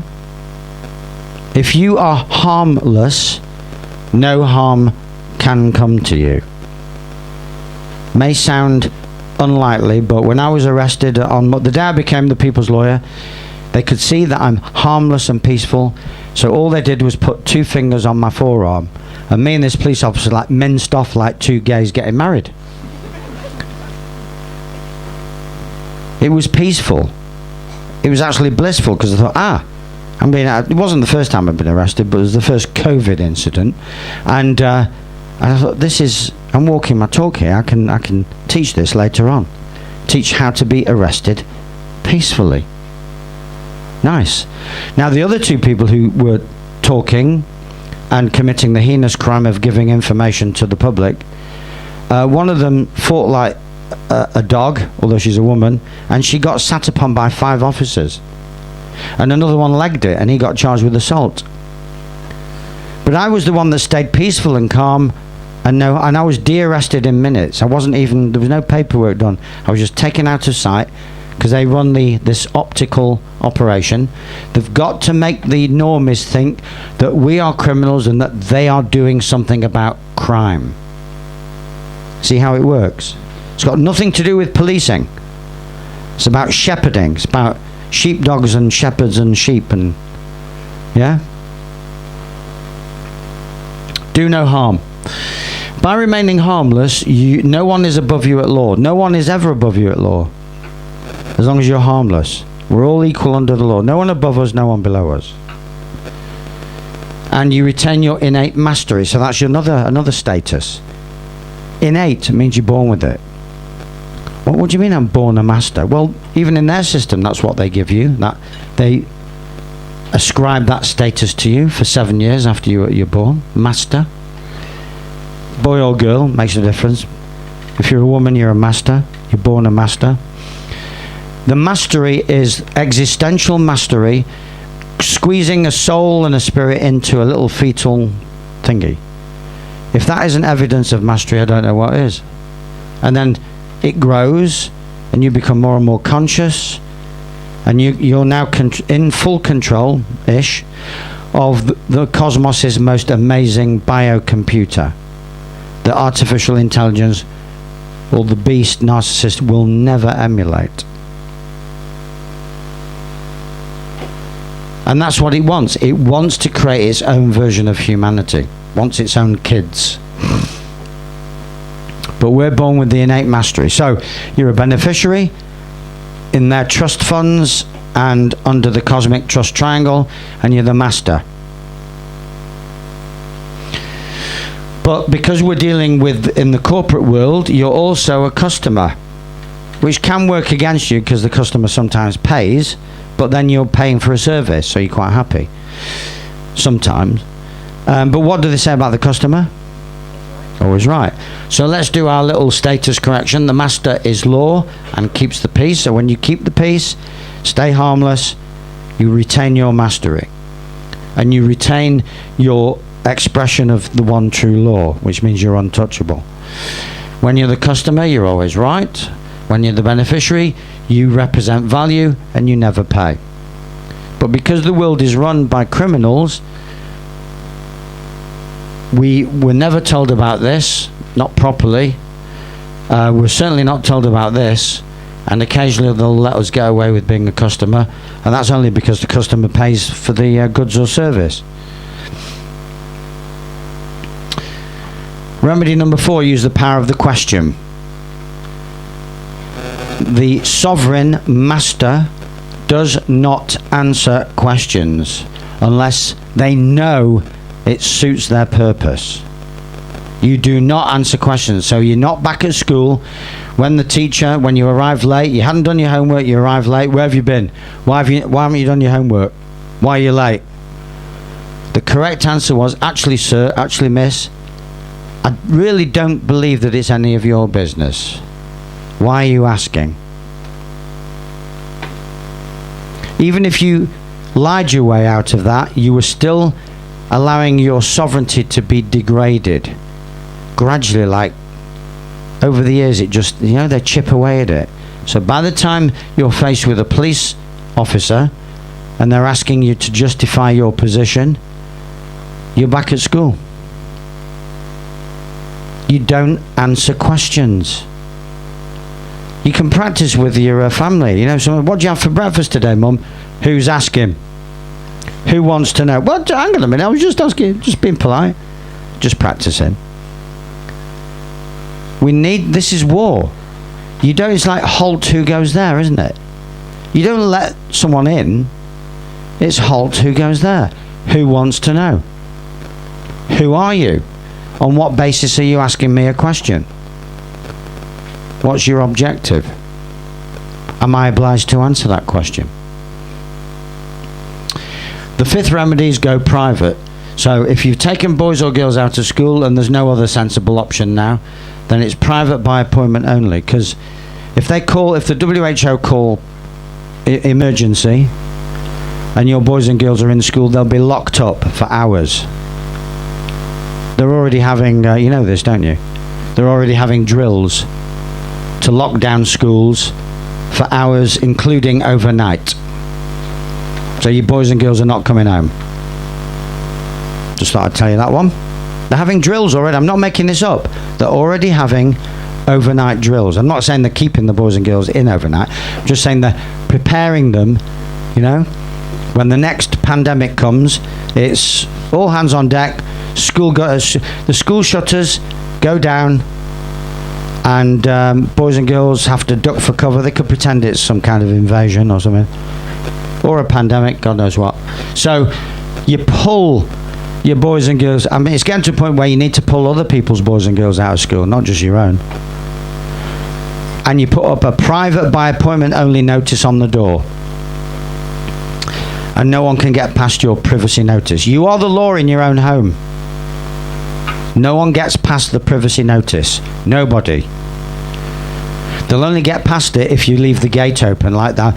I go to Battle where there's an home educating hub, and they're receiving kind of lessons but relaxed because they're all off school permanently. They've all been taken out of school. And Ofsted are coming around to try and criminalise them. You're running an unregistered school, you could go to prison for that. It's just more bullshit. But the mistake they're making is they're not keeping the gate locked. So you keep Ofsted out using a locked gate or a closed and locked door. If it's a closed door that you don't have to worry about, they're not going to open it. But if it's a gate on a farm, they'll just walk through it. So we're at war, folks. So you have to know know your enemy. Ofsted are your enemy. Most police officers, most doctors and most nurses are your enemy. I can't break it to you any other way. You know that now, don't you? You see it now. Huh? You see that most of them are the enemy. You see that. Yeah, they are the enemy. All doing as they're told. And even if they're not the enemy, they're controlled by the enemy. Is it private land? No trespass is ambiguous. That doesn't mean anything to me.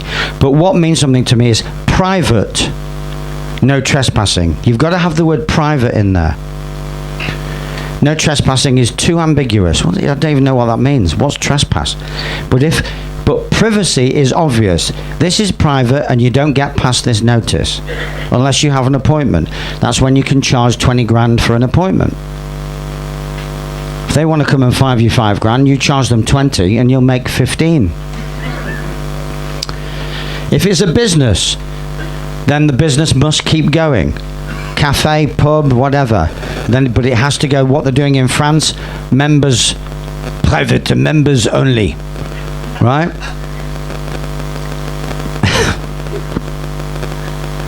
Yeah? Gilets jaunes only. Right? So you've got to be it's common sense that's running here. You can't, if they declare war, well they have, but if they redeclare it, at the moment we're in a truce. So the art of war is we're coming forward with our truth. We're like, wherever I go now, don't give a monkeys about who's there. Anyone can come in. But during a lockdown, we didn't have a lockdown, we had a neighbourhood watch scheme on steroids anyway. I was a bit more cautious because you don't want infiltration. At the moment, it doesn't matter. But if we get to the point where it is some form of restriction, we have to keep the controlled opposition, the enemy, out. Then you win. Yeah? And they cannot control your behaviour in private. How do you think the elite operate? Everything they do is in the private. So the pubs will have to be renamed the privates. The privs. Protect your assets. You can declare a trust over something, or you can be more concerned with people, especially with boys and girls, because they're the future. You don't take your assets with you. It's about the course I run is 95% people protection and 5% asset protection. Other people run courses that are more asset protective. So let's have a look at summarizing status correction. Under natural divine law, you're a master. Under equity and trust, so that's in the air. So that's the ether. And then in the air, equity and trust, you're the beneficiary. On the soil or land, you're a man or woman. In canon law, you're a believer. Under postal law, you're the postmaster. Look, lawyers will try and tell you that statutory legislation coming from Parliament is the highest form of law. It's the lowest. Like doctors will try and tell you, get back indoors, there's a killer virus. They're all insane. They're clinically insane. I can't express it any other way. But because they wear a white coat and they went to a nice university and they get very well paid, they don't look clinically insane. But to me, they sound it. And increasingly now, they look it as well. Because they've got a funny expression in the eyes. You know, like the eyes are starting to meet. You can't see the rest of the face. Yeah. The left and right eye are intersecting in there. Something going on there.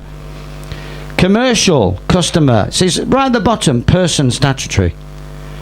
And that's the world that most people live in, right at the bottom. If one of the ways out of their nonsense is to get yourself ordained. They can't touch a reverend. I'm very tempted, you know. It's only because I know about all this that I don't, natural and equity, natural divine equity, that I've, I know he's one of my. He's not a student, but I've done a Zoom call with him. He's a reverend. It is a legitimate way to transcend their nonsense. They can't touch you if you're a reverend. What? It would be. Yeah. Remember that once you know who you are, your status is in effect corrected. Know who you are, your status is corrected. Know where you are, that you're on your own territory, behind a privacy notice. And then they're out, they're gone, they can't get in. To get in, they'd have to smash the door in, and then they go to jail. Or you can cause them serious harm because you now are entitled to remove them forcibly because they're in breach of the peace. So let's identify ourselves under natural divine law, Master David, under equity and trust as a beneficiary. This is the legal name, but I'm not frightened of the legal name because I'm the beneficiary of it. That's why the common law practitioners have got the wrong, they've overdone it. They've thrown the baby out with the bathwater. So calling yourself David of the family or the clan, the dynasty Adelman, means I've got no remedy in their system. But I do have remedy in their system under that name. Common law, David, Adelman. Postal, the authorised carrier. That might change as I learn more about what the true status is. Commercial, statutory, block capitals, not necessarily even blocks, but that's the idea there. And even more importantly, that's, Johnson, I've written a notice to the Prime Minister and I've called him Johnson, Boris Alexander de Fiefeld. I've given him his true birth name. So I've almost like claimed ownership of him in a way. You can, yeah. Right, section 5, antidotes to evil. Love yourself. Love yourself. Their system encourages you to find someone to love. It's not how it works, folks. Love is a glass. Self-love is a glass. You fill it. You can't give it. You can't pour from an empty glass. I knew that. That's what I was trying to say. And the glass is full of self-love. Now, self-love is not narcissistic. It's the opposite. Narcissism is self-loathing. It's emptiness inside. And they play the status and power game to disguise the emptiness inside. If you fill yourself with self-love, then you'll be immune to the power games. If that's a bit out of range right now, then consider this. In order to love who you are, you cannot hate the experiences that shaped you. So there's an indicator. A lot of people say, no, I can't love myself, because there's so much that they hate about what's happened to them. But those experiences have made them who they are. They've made them more intelligent, more resilient, more conscious, more aware. So the first thing to do, even if it's almost impossible to love yourself, love the experiences, because they have helped shape you. So there's a starting point. Oh, another one. Or just befriend yourself. It's a fact of life that the people you love won't always be there for you. We all lead busy lives and have our own purpose to fulfill. Sometimes you will be all you have. So learn to live this way, walk the path of solitude, and learn what ignites your soul. Befriend thyself, which is the correct way of saying individual. Thyself, not yourself, that's plural. Befriend thyself. Be your best friend. There's a book called Listen to Your Body, Your Best Friend on Earth. So be your own best friend and be your body's best friend, and let your body be your best friend. That's what I'm in the process of doing. I'm doing this fast over the next few days because I want my body, send a signal to my body that I've been making a few mistakes recently. I want to give it some time to recover from my errors. Yeah? So give it a bit of time off, time out. Look after the WH Holy Land, where things are where they're meant to be. Manageable toxins, no deficiencies, minimal stress, or stress well managed. There's 6 ways to do this. If you master the art of breathing, something else they don't teach at school, breathe from the belly, breathe in deeply and slowly, and then you won't hyperventilate. When I'm stressed, I hyperventilate. And you don't want to hyperventilate, because that's how you get funny things going on with you. It affects your brain, because you haven't got enough oxygen going in.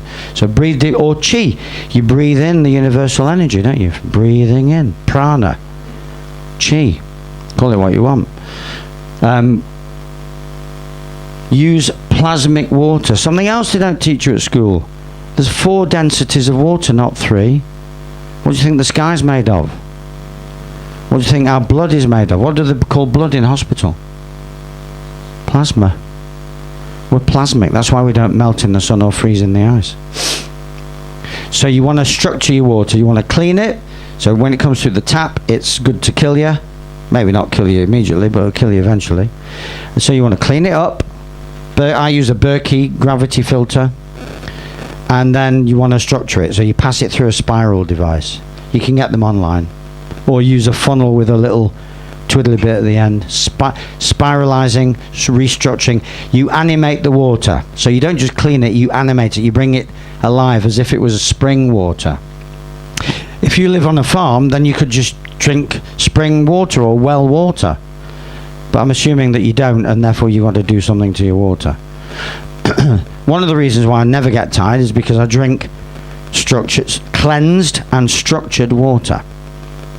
So I'm good, you know, my little Duracell battery system going on there. Organic, eat organic, goes without saying. In India, if they don't label food, it's organic. Here, they've got to label it specially. What does that say? And they've got to label health food. What does that say about other food? Detox and or fast. Well, I'm doing that this week. I also do intermittent fasting. That means that for between 12, 14, sometimes 18 hours a day, it is daily, I'm not eating. So breakfast is gone. So almost everything that they've ever told us is bullshit. You know, the 3 square meals a day? Nonsense. 1 to 2 square meals a day. Actually, 1 square meal and a snack. And try it, but avoid breakfast. See how you get on. Some people have issues with that, but you know, I thought I would have issues, but I don't. I really don't. It energizes you. Liquidize, you know, have fruit juice, lemon water, whatever. But solid breakfast, thing of the past for me. So I break my fast at 11 or 12 or 1 o'clock. Let go of negative feelings. So now we're in the emotional side of being well, because remember, toxicity is not just physical, it's emotional. And remember the nocebo effect. If you relive a situation in your mind and you see it negatively, it's going to kill you. Not literally, but you know what I mean. It's going to diminish your life. So reevaluate it. Take the extract like a juicer. Extract the positive out of it. What did I learn from that? Or am I just using it an excuse for the poor me? This is what's been done to me, and I hate my life and I hate people. That's their approach. That's not ours. We're here to celebrate life. Exercise with a smile. The body will appreciate you doing a bit of nice, gentle exercise. I defy anyone to go up a hill on a bicycle and keep smiling. One woman in the talk said, I can do that. Just get out of here. Give over. Because again, if there's a smile on your face, then you're creating endorphins and dopamine, as opposed to cortisols. I always struggle with those hormonal names. Anyway, alkalize. So again, deep breathing, good water, fruit, vegetables are alkalizing. Because there's way people, again, disease thrives in an acidic environment. So the worst culprits are bread, cakes, biscuits, sugar, alcohol, cigarettes, stress. These are acidifying things. Speak your truth. Yeah. Being more vocal will alkalize you, so that others can find the courage to speak their own. Share your story so that others can bond through sharing their own. Love yourself so that others can discover how to love themselves. Heal yourself so that others can find hope of healing themselves. Free yourself so that others can learn the tools to free themselves. If you want to save the world, save yourself first. The world will learn through your example. Emily Marushan. So it's not about accusing anyone of anything. It's about you getting your body in shape and your land whole or holy. And then, if enough of us do it, we transform the world through inertia, through just the morphogenetic field, the resonance. We resonate out then together collectively, and the world transforms. Fulfill yourself, okay? Because we're all born. This is Japanese, Ishigai. We're all born with a passion, a sole purpose. So my passion is for speaking, performing. A bit of an attention seeker. Can't help myself. So I'm in it now. So that's another reason why I don't get tired, because I'm in my passion. And we're all born with a passion for something, even if it's a passion for doing fuck all. We're all born with it. And that's Zen quality. So celebrate. Instead of micromanaging yourself or everyone around you, let them do nothing. Let them just be. Like, I was at a camp 10, 12 years ago full of crystal kids. And we grown-ups would get our food and we'd all sit around and natter to each other, getting some various levels of indigestion. And the crystals would take their food and disappear and sit under a tree and eat quietly. See what I mean about the crystals? They're here to teach us how to be, how to eat, how to interact responsibly. So you've got a passion, you dream of using it later on in life, and it can become a vocation. It's the dream. If your dreams have died, you've got to resurrect them, folks. Life without a dream is not a life. Got to have a dream, you've got to resurrect it. If it's an activity that people see the value in, then it's a mission to help people, to serve them in some way, and then, all being well, they'll reward you. And that's a life well lived, that we're living our passion and being rewarded at the same time. Look around you. How many people do you think are settling? Probably a hell of a lot. People settle into okay relationships, okay jobs, or jobs as I call them, okay friends, and an okay life. Why? Because okay is comfortable. Okay pays the bills and provides a warm bed at night. Some people are fine with okay, and guess what? That's okay. But okay is not thrilling, it isn't passion, it's not life-changing or unforgettable. Okay is not the reason you risk absolutely everything you've got for the smallest chance that something absolutely amazing could happen. So we're being called to lead lives that are not just okay. They're way beyond okay. And they're way beyond compliant. Compliance is now a crime against humanity. You have to understand that, folks. We're heading into that territory now. If you comply for an okay, easy life, then you're collaborating with the global agenda. And I don't, listen, I'm not immune to this. We all comply on some level. But we have to be conscious of what compliance means. It means we're letting the side down, and we're letting the normies, we're hiding the truth from the normies. Well, we're hiding it from ourselves, and we're hiding it from the normies. The normies need to see the truth in action. Otherwise, they will just swallow the lie whole, and when enough of them swallow the lie whole, humanity is finished. Learn to forgive others, forgive self, let go of past experiences, bring in your future self, be fully present. I like this one. Be fully present. If you're dwelling on the past, that's despair and depression. If you're dwelling on the future, that's anxiety and worry. So stay present in the moment. And in the moment, there's only the present moment. That's where all your energy is. If you dissipate it, worrying about the bailiffs coming round, or whatever, yeah. So, but once you know who you are, then you'll no longer worry about bailiffs. Do the reprogramming. I am law. I am value. I am truth. Mantras that I do every day. I do different mantras because I've done enough of these.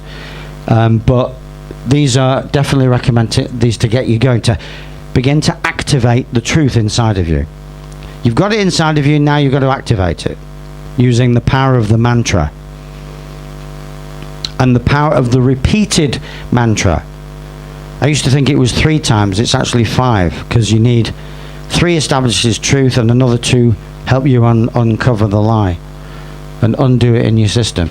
So I am law, I am the master, I am value, I am the beneficiary, I am truth, I am. Talking of I am, be careful. English is a deceptive language. I am establishes your reality. So really there should be a full stop after I am. I am that I am. I am a fractal version of the divine. I am a son of Mother Nature, whatever. But we use I am followed by all kinds of nonsense, don't we? So if it's a feeling, then say I feel. I'm still retraining myself. I feel tired. I feel disappointed. I feel... Because we have to distinguish between the eternal nature of something and something that comes and goes. The feeling of tiredness and disappointment will come and go. But don't create a world in which you are tired or disappointed. So that's that we've been misled linguistically. We haven't been told about the traps of the I am clause. So I am pure divine source love. I beat my thymus every day with one fist and then the other fist. I am pure divine source love. The thymus will, beating the thymus like the primates do, stimulates your T cells, your immune cells, and corrects any imbalance in your meridian energy. So it's a powerful little remedy. The antidote to mass formation, well, there's several. Be courageous. It's your courage that you're being called to summon up from within. Be individually non-compliant and challenge the compliant using the power of the question. We've got a little bit of a breather where we can communicate now with the compliant and challenge them in nice, polite ways. So why did you wear a mask for 2 years? I'm just interested to know. I've been fascinated. I've been thinking about this. I just can't think of a reason. Could you help me understand human nature better? Why did you? So use the power of the question. And collectively, got to keep an eye on civil disobedience. So we've got to get out of our comfort zone and get out there if the shit hits the fan. No choice, folks. Everyone buys books, few ever read them. Everyone wants growth, few accept pain. Everyone wants to be happier, few ever change. Intention is nothing without action, but action is nothing without intention. So if you have good intention, make sure that the action matches the intention. And this I love. I don't know whether he created this, but he certainly used it. Nobody ever complied their way out of tyranny. God, I love that. You comply and you are bringing upon yourself more tyranny. There's no other way to express it. Once you take that on board, then you know, okay, right, I'm ready. Well, you've got some preparation to do. You've got to do a bit of detoxing, a bit of cleansing, some mantras, you know. This is a war on the human mind. So when the enemy retreats, harry. So again, we're going to go in now and question them. Why did you comply?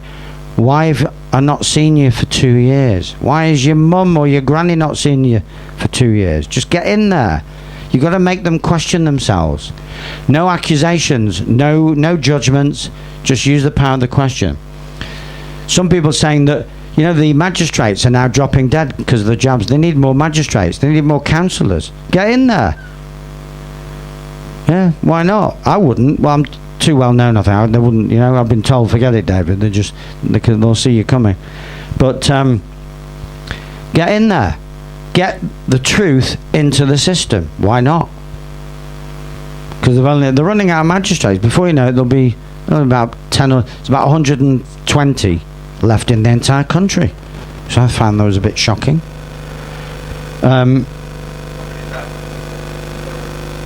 No, true, absolutely. Yeah. We could just sit back and watch them all croak. The future is the last section. So it looks as though there's a smart world and a natural world sort of polarizing, bifurcating. So the smart world will be, I think it's going to be a generation with exceptions. The crystals obviously are the exception, the kids coming through. But I think the main occupants of the smart world will be the younger generations who have never known real independence of mind, thought or body. They have been brought up wedded to a gadget. So that's pretty much anyone under 25 at the moment, something like that. And they'll be joined by fellow narcissists, sociopaths, psychopaths and transhumans. And there's a bit of interdimensional work going on there. The bodiless beings that don't have their own body, and one of the agendas is to, for them to creep in. If you don't have your own, that's why I called us masters, because we've mastered the art of incarnating into a body, but these little munchkins haven't, and so they're envious. And like a true narcissist, whatever they feel they can't have, they want to take off us. See what I mean? In the smart world, it's all about me, service to self. In the natural world, it's about service to others primarily, and the joy of giving, bartering, exchanging. Give. The gift comes from, how can I put it? It's the one who gives who receives more. You receive the joy of giving, plus the appreciation of the other man, woman, boy, or girl receiving, and other things. There's a multiplier as well. So we're going to be bartering, exchanging as well. In the natural world, we'll be more self-responsible. We'll be more self-governing, self-loving. We'll be resolving dispute peacefully in small assemblies, lawful local community assemblies. They've already got them going in Devon and Cornwall. In the natural world, there'll be no lawyers, teachers, doctors, accountants, therapists, social or care workers, dentists, bankers, insurers. They'll just disappear off the map. They'll still exist in the smart world, but they won't exist in our world. For a while, yeah. Absolutely. You can't just, one world cannot just disappear from the other. There'll be, some of us will have a foot in both worlds. If you've got, for example, you may spend the weekend in the country, or on an allotment, and then during the week you're in the Matrix. So it's all to play for. It's going to be very fascinating to see how it pans out. Meanwhile, we're transitioning, so there could be some false pandemics or false flag events coming. They're already stopping ships in Australia from delivering petrol or oil, and so that the government can call oil shortage or petrol shortage. But it's just because the military are stopping the ships from getting in. So that could also apply to food. So you want to have a supply of 3 to 6 months food. You want to be learning to grow your own food or get into growing communities. You want to know your local free thinkers and become interdependent, not codependent. So the matrix system fosters codependency and an infantile-like dependency, whereas we want to be grown up, and helping each other out, gifting energy and time. So that all the things that we ever learnt, we've got to throw them away. They don't serve us anymore. What's me is what's me, what's mine is mine, what's me is it doesn't work anymore. If I don't need anything and somebody else has a greater immediate need for what I've got, they just take it. I just take it. And if I want it back, I say I need it back in 2 weeks, but just take it. So we have to have less possessive jealousy of our so-called boundaries. So we've got to lower our boundaries to our fellow man, but increase the boundaries to the evil agents. and their nasty agendas. Again, during this transitional period, it might pay to boycott. If you think that a company has really lost the plot and is being too controlling, harvesting too much data, boycott them and find somewhere that's more freedom friendly, especially more local based. Realign your energies and your funds. Use cash as much as possible. Got to keep the cash flowing. So use your card less and less and less. I mean, a year ago, I was very lazily using my card all the time. And just in the last year, I thought, sod it. I draw cash out every week. And I use cash pretty much in 9 out of 10 transactions. Get your cash out and use it. Because that's your freedom passport. They don't know what you're spending it on. Stand in the park, roundabout parties, rebels on roundabouts, a brilliant way of keeping visible, keeping the morale up. Make sure you've got close contact with someone. If the shit really hits the fan, you want a freedom-friendly man or woman to be in walkie-talkie contact with.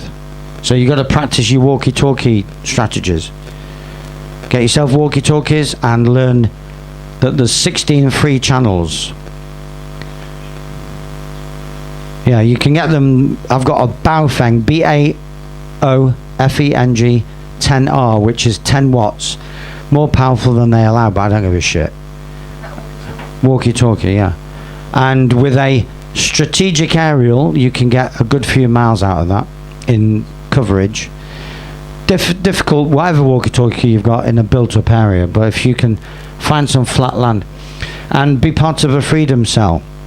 So you've got to be strategizing for this third world war, which is being fought as we speak, mainly in the mind, but there could be some physical consequences coming down the line. We've got to be prepared. We don't go into fear, because if you take action, there's no fear anymore.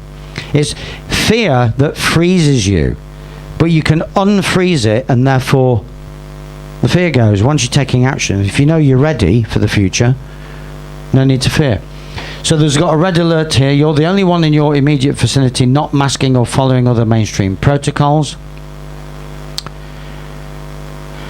And there's a reminder, again, we're just being realistic. We're not spreading fear here. We're just being realistic, because this is the history of the human race. If they can be convinced to believe absurdities, they can equally be convinced to commit atrocities. They've been doing it all over the world forever. They're led to believe absurdities, and finally they commit atrocities. And the controlling globalists have got this technology that can, once they inject certain things into certain people, they are super mind controlled. Not just mind controlled by proxy, but they are directly mind controlled. So if you want to transcend, then bring the trance to an end. So that's your exit strategy from the matrix. You're simply bringing the matrix trance to an end. And you're sticking a D whenever you see the word end trance. It's end trance. So get yourself a D, cut it out, and stick it on any sign that says, serious, I'm being serious. That's how you do it. This is like a scene from They Live. Have you seen They Live? If you haven't seen They Live, please watch it. 1988, John Carpenter explains everything that's going on right now. They Live. So there you go. If you want a book on the education system that's a little bit different to any other, I've got a few copies here, 20 quid each, School No Place for Children. If you want to take this information further and deeper, then go on the website, this one, thepeopleslawyeruk.com, and get some information on the live online privacy course.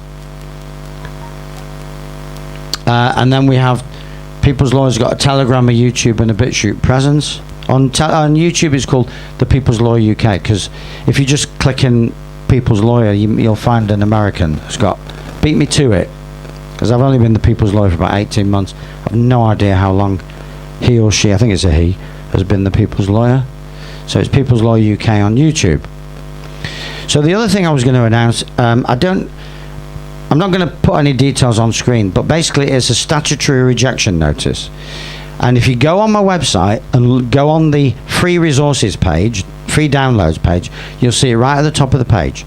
There's a statutory rejection notice where you're putting the government and its agents, Attorney General, Lord Chancellor, Chief of Police, both Constable and Commissioner, on notice of who you are and how you are standing in your right to not to contract with them, and how their activity is not justified even according to their rules. I'm paraphrasing. It's about 3 pages.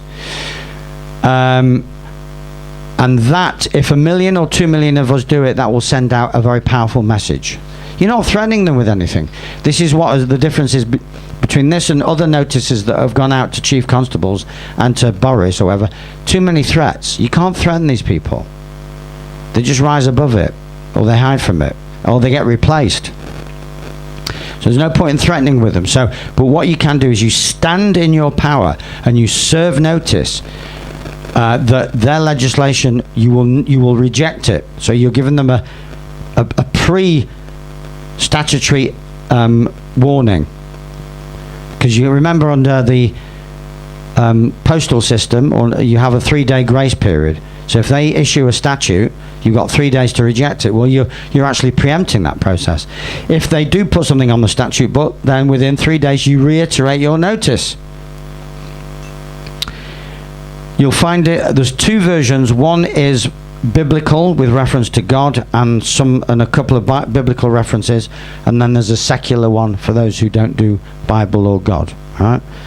And then there's another notice, which is notice for withdrawn consent, which is specifically aimed at this treaty with the WHO, where all the countries are being asked to surrender their sovereignty so that the WHO in effect become the world government in a so-called emergency.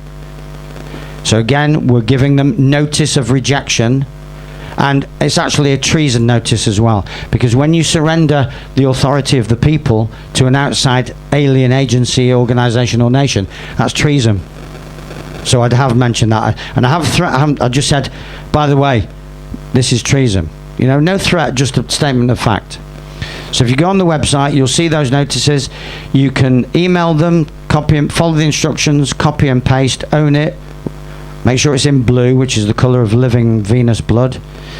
You can post them second class signed for, which I recommend for the WHO pandemic notices. There's one to Boris and one to the health minister. They're all set up and good to go. So all you have to do is sign it. You may want to laser copy it, then sign it, and then send the laser copy of the one that you've signed. Post it, keep a certificate of postage and a copy for yourself. The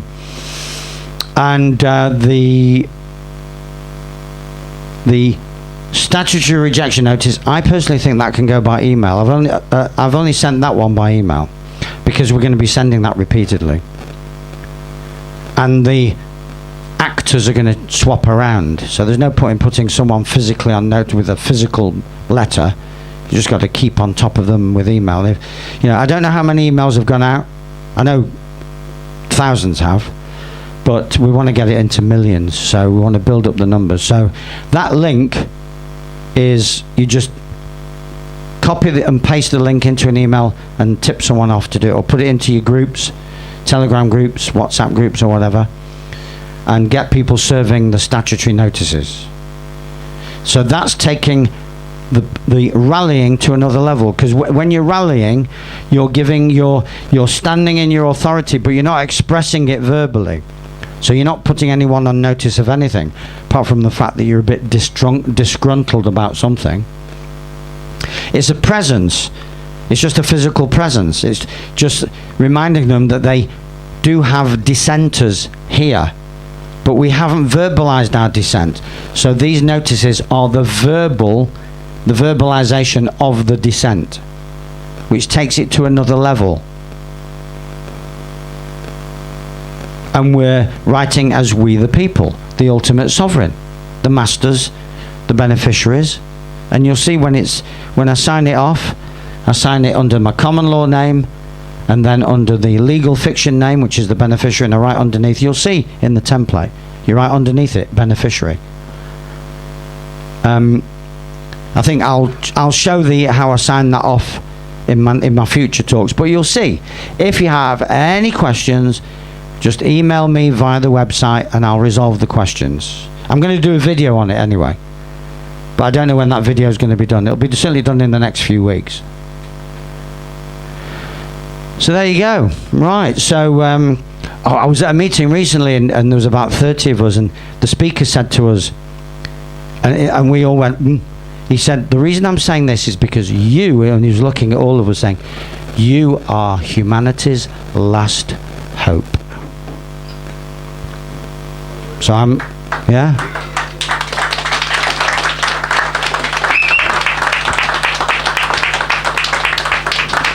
So, thank you very much. And if you have any absolutely bursting with a question, I'll literally take one or two. Otherwise, I'm going to start to chill out. Could I ask about the Oh yeah. the national insurance number? That is the Cessna It's the when in the prison it says I am not a number, I'm a free man. Well, if you operate your legal fiction name unconsciously, you're in effect operating the Sesta V Trust, but you'll normally do it unconsciously, and they will get you to sign something, and they raid the trust fund, the bursary, rather than you drawing down from it. There are some practitioners who are looking at drawing down from the trust fund, but personally, this is just my personal view, I think it's a false flag. Even if it's possible, and I'm sure it is, it's not about drawing down wealth, because we are the wealth, and our wealth will come from bringing in the future with positive action and change of mind, not licking our lips at drawing down £1 million from a trust fund that is a load of bollocks anyway. But are they, if they're actually trustees, are they supposed to benefit the beneficiaries? Because if they are operating the trust, that makes them trustees. Yes, but To benefit the beneficiaries. yes, but they're criminals, and they'll just give you breadcrumbs rather than a piece of the cake, which is what state benefits are. They're just breadcrumbs. We should all be getting 100 grand a year in state benefits. Might affect inflation though. But anyway, any other urgent one? Yes, madam.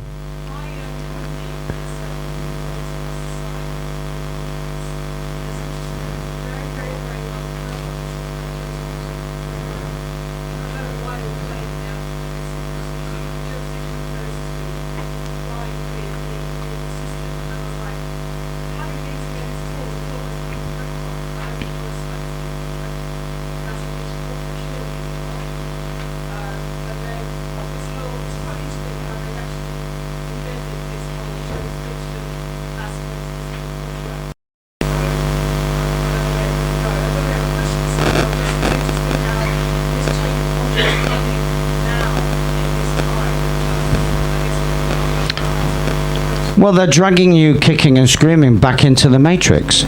So by going to these meetings, you're demonstrating a willingness or an intention to exit the matrix. Slowly and safely, but they want to exert jurisdiction. But again, it has to be contractual. So you have got a big decision to make. Are you prepared to surrender jurisdiction, or are you going to start to define yourself and be an active woman rather than an employee? And just to reiterate, all taxation, like all regulations, are contractual. If you don't fill out a form and sign it, there's nothing they can do. No signature, no contract. So if you want to stop paying council tax, you just ask them for a final bill, and they can't send you a bill because they don't do bills, so you can keep that going forever. And if you want to stop paying income tax, you just become allegedly self-employed, then you deregister, and you just send their forms back, which is what I did 7 years ago. So the last word is yours always. It's your life. What about energy? Same. There's again, you don't comply. As long as you realise that you're feeding the beast, it's that there's no reason to comply. Now, if you want to do it safely and you want to sleep more peacefully, then you do a course like mine where we teach the strategies of how to do it properly. Because if you've got balls or nerves of steel, you can just stop paying. Just say no, correct. You can just stop. There's plenty of people, especially in the north, who just don't pay and that's it. But if you're a nervous newcomer to non-compliance, then you may want to be trained in the safer alternatives, because there's always degrees of difficulty, yeah, in terms of nervous outcomes, like, but the irony is that once you actually know the law thoroughly, well, their version of it, you realise that you can just say no at any time. No, they will say that they have a deemed contract, but you either have a contract or you don't. Yes, sir. Oh, just the guy behind you. Yeah, with reference to this lady's contract, she's going to sign the contract, but who signs for the employer? Well, if no one signs for the employer, then you're not in contract. Can the employer sign it? Can the employer sign the contract? Can the company sign the contract? Well, you'd be signing in your normally in your legal fiction name, won't you? She will be. Yeah. Yeah, but the contract needs two signatures. Yeah, for sure. But it's got to be wet It does at common law, but equity regards as done that which ought to have been done. So equity will say it's a written agreement, and equity will uphold it. And then you're in specific performance and stuff like that. I know what you're saying. I don't agree with that, but I do accept what you're saying. Because a contract does need two wet signatures on it. Well, that's... She's not going to get a second wet signature. And I say that to everybody in this pub. If you think you've got a contract with your employer, you haven't. No, I think if you take a very precise definition of a contract, no, you've got to have two wetting signatures. So I agree with you. I'll tell you why. She gets into trouble with her company. They cause her any injury, harm or loss. If she takes the company to court, she's going to want the company to turn up. Well, the company can't turn up in court. It's a dead legal fiction. Correct. Right, so she wins by judgment by default. She shouldn't have. Yeah. She should win anyway. Well, I mean, their courts are courts of commerce, and so the company would send an authorised representative to represent it. It's a bit like... But the representative doesn't have first-hand information. She does, but the lawyer, the barrister, won't have first-hand information. Yeah, there are ways around it. If you go into how primary evidence and secondary evidence, primary evidence is only provided by people with men and women with first-hand knowledge. So but again, that involves knowing your way around how to win a court case, which, but that involves a lot of confidence and some technical know-how. But I don't go down those roads. I always say it's better to exit the matrix in your own time and as safely as possible, and don't look back. Basically, we're not looking back, we're only looking forward and staying present in the moment, of course, but we're looking forward, not looking back. Nobody did us any harm. We're not resenting anything. We're just taking the lightest version of ourselves forward into the future, so that we can, and shouldering, coming shoulder to shoulder with like-minded souls. Yes, did you want to? During the process of exiting the matrix, we find ourselves drawn away by the constabulary. Can we call you or emergency information? Well, remember that I was saying that in the natural world there'll be no lawyers. So I'm my own lawyer, and you're going to be your own lawyer, because you're going to be armed with knowledge, and knowledge is power.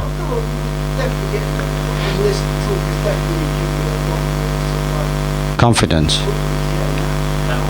really nice. Thank you. Yeah, you're welcome. Well, that's what my objective is to give people an injection of enthusiasm for life, for their own power, a sense of their own power, a sense of the true powerlessness of government, because it's make-believe, it's la-la land. And that's why they employ so many psychos, because psychos live in la-la land. Sorry about that, sir. I think there's someone who works for the government there. You know? So they need the pretense, because a lot of them are not real. And I don't want to offend anyone. It's just, this is how it is. You know, I used to live in a country, well, briefly, Spain, where the biggest ambition for boys and girls is to be a bureaucrat. That's the biggest. That's the pinnacle of their ambition. I didn't last too long in Spain, to be honest. As soon as I learned the language, I was off. Excuse me, don't you think we need to reinstate the common law court system? You just said earlier on that there is no justice in magistrates' court. Like Britain, don't get anywhere in magistrates' court. In fact, don't get anywhere in any of these. No, there's no need. What I say to people is, if you have a dispute with a narcissist, let them win, because you're going to gain time and energy and happiness. Let them go. Even if they are a co-author of your boy or girl, let them have the boy or girl. Hang on a minute, that's my boy. I can't. Well. If the boy or girl loves you, they'll sneak out one day soon and come and find you. Or if you're that desperate to make sure the boy or girl are safe, then you sneak in the middle of the night, take the boy or girl and leg it. You know, that's the world we're living in now. It's not about filling in forms and making the other wrong, because the other is a narcissist and the system is narcissistic. So who's the system going to support?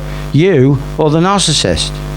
Right. So you either let the boy or girl go, or the property or the funds or whatever, and you step into your future and go for it. You know, the old system is crumbling, so you're not going to get, if the narcissist owes you 100 grand and offers you 15 grand, take it, because going for the other 85 grand is going to cost you years of stress, and you know, it's not worth it. Just take the 15 grand and make it tick. I just say one thing about in my lifetime, and even everything was stable, and everything used to be, it was not complicated. It was just so simple. And only from the 70s and up to the 80s that they got wrong from the 70s. But what I'm trying to explain is that life was simple. What happens since the 80s with the yuppie time or everything, they've created so much sort of like that this or that, or you do, or you this, and all compete with each other. Instead of actually just turning around and just going away, and it's a wonderful place. It's really on taxation to what. But I look like tax on the building, so Frank Sinatra, David Martin. He never had no fault for anything. He never had fucking signs in the road. Everywhere you look, there's signs, don't do this, don't do that. Cameras. Don't do this. I'm trying to explain. Neon signs. When I was younger, there was anything. No. My generation is the generation to blame. The yuppie generation. Straight line, you get away with it. But I'm just saying that that's how it is, but they've done it. All this pressure on everyone. All these balls, another ball. What we'll talk about, what we'll talk about, what we'll talk about. But we have a very simple remedy. We turn our back and we walk the other way. Where life. I know that I never do young. Well, I'm saying what youngsters have to deal with because they've done anything different. All they do is that's their problem. Up the roll, sign after sign after sign, and I'm just sort of saying, what you're saying there, and I agree with you 100%, is that we have to go back to them times. We do. And just dismiss all this shit. Yeah. What's out there. Which is. Fucking forget about it, turn the telly off. That's it. Down to just crack all my life. Which is why the natural world, when it takes off bigger, will be populated by older people first, because Well, get rid of it. because the younger ones are still. Get rid of it. All the parents, all the grandparents who've got knowledge of all this over the last 2 years. Yeah. What I'm saying, because they're not wants to know this. Anyway, it's the younger ones that we have to somehow get access to. That's our challenge. We have to, because otherwise the natural world will only be populated by mainly elders, with just one or two, like we've got kids here today, one or two exceptions. So we need to give them some company and get access to, I think it will happen naturally. Well, they're just gonna, Oh, mate, tell them. they're gonna just drawn. But what I'm trying to explain. Yeah, but we can. But they want it all fucking wiped out. What I'm saying, you need people to tell people how it used to be, so they know how to fucking live. The point is, though, that they're trapped in school. Yeah, but you're getting told. What I'm trying to explain is that what I'm saying is it's very simple. That's what I mean, very, very simple. No, but what I'm saying is that because they're trapped in school, they don't have. They don't know the word for. They don't know what propaganda means. They've taken words out of school, so they don't know anything. No, because what happens is that you're bringing in corporate. You're bringing everything else, what they've got to school. All I'm trying to explain to you is life is very, very, very simple. We're on the same page, I promise you. No different. You was incorporating yourself. I never was. I've never, ever been in this system. Ever. And I mean that in my whole life. I paid fuck all for 50 years, tax, whatever. Brilliant. I've been in this system for forever. But all I'm saying to you is that, but that was my choice. And my life has been my life. And everyone in here can survive. I've survived. I've done well. I ain't got a problem. I fuck all. No one's ever knew who I was. I haven't been anywhere. And if you turn around, I've never signed fuck all or anything. Done anything. That's the way to do it. I mean, I bought it, and yes, that's the truth. That's the way to do it. You don't sign anything. All my life. That's the way to do it.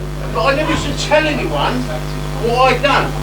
Because as simple as, if they don't know where you are, or you sign anything, they don't know fuck all. Correct. So, that's my life. So that's a shining example of how to do it. That's how to do it. I'll do my life, But and it's possible for everyone to do it. correct. That's what I'm saying. And that's absolutely 100% right.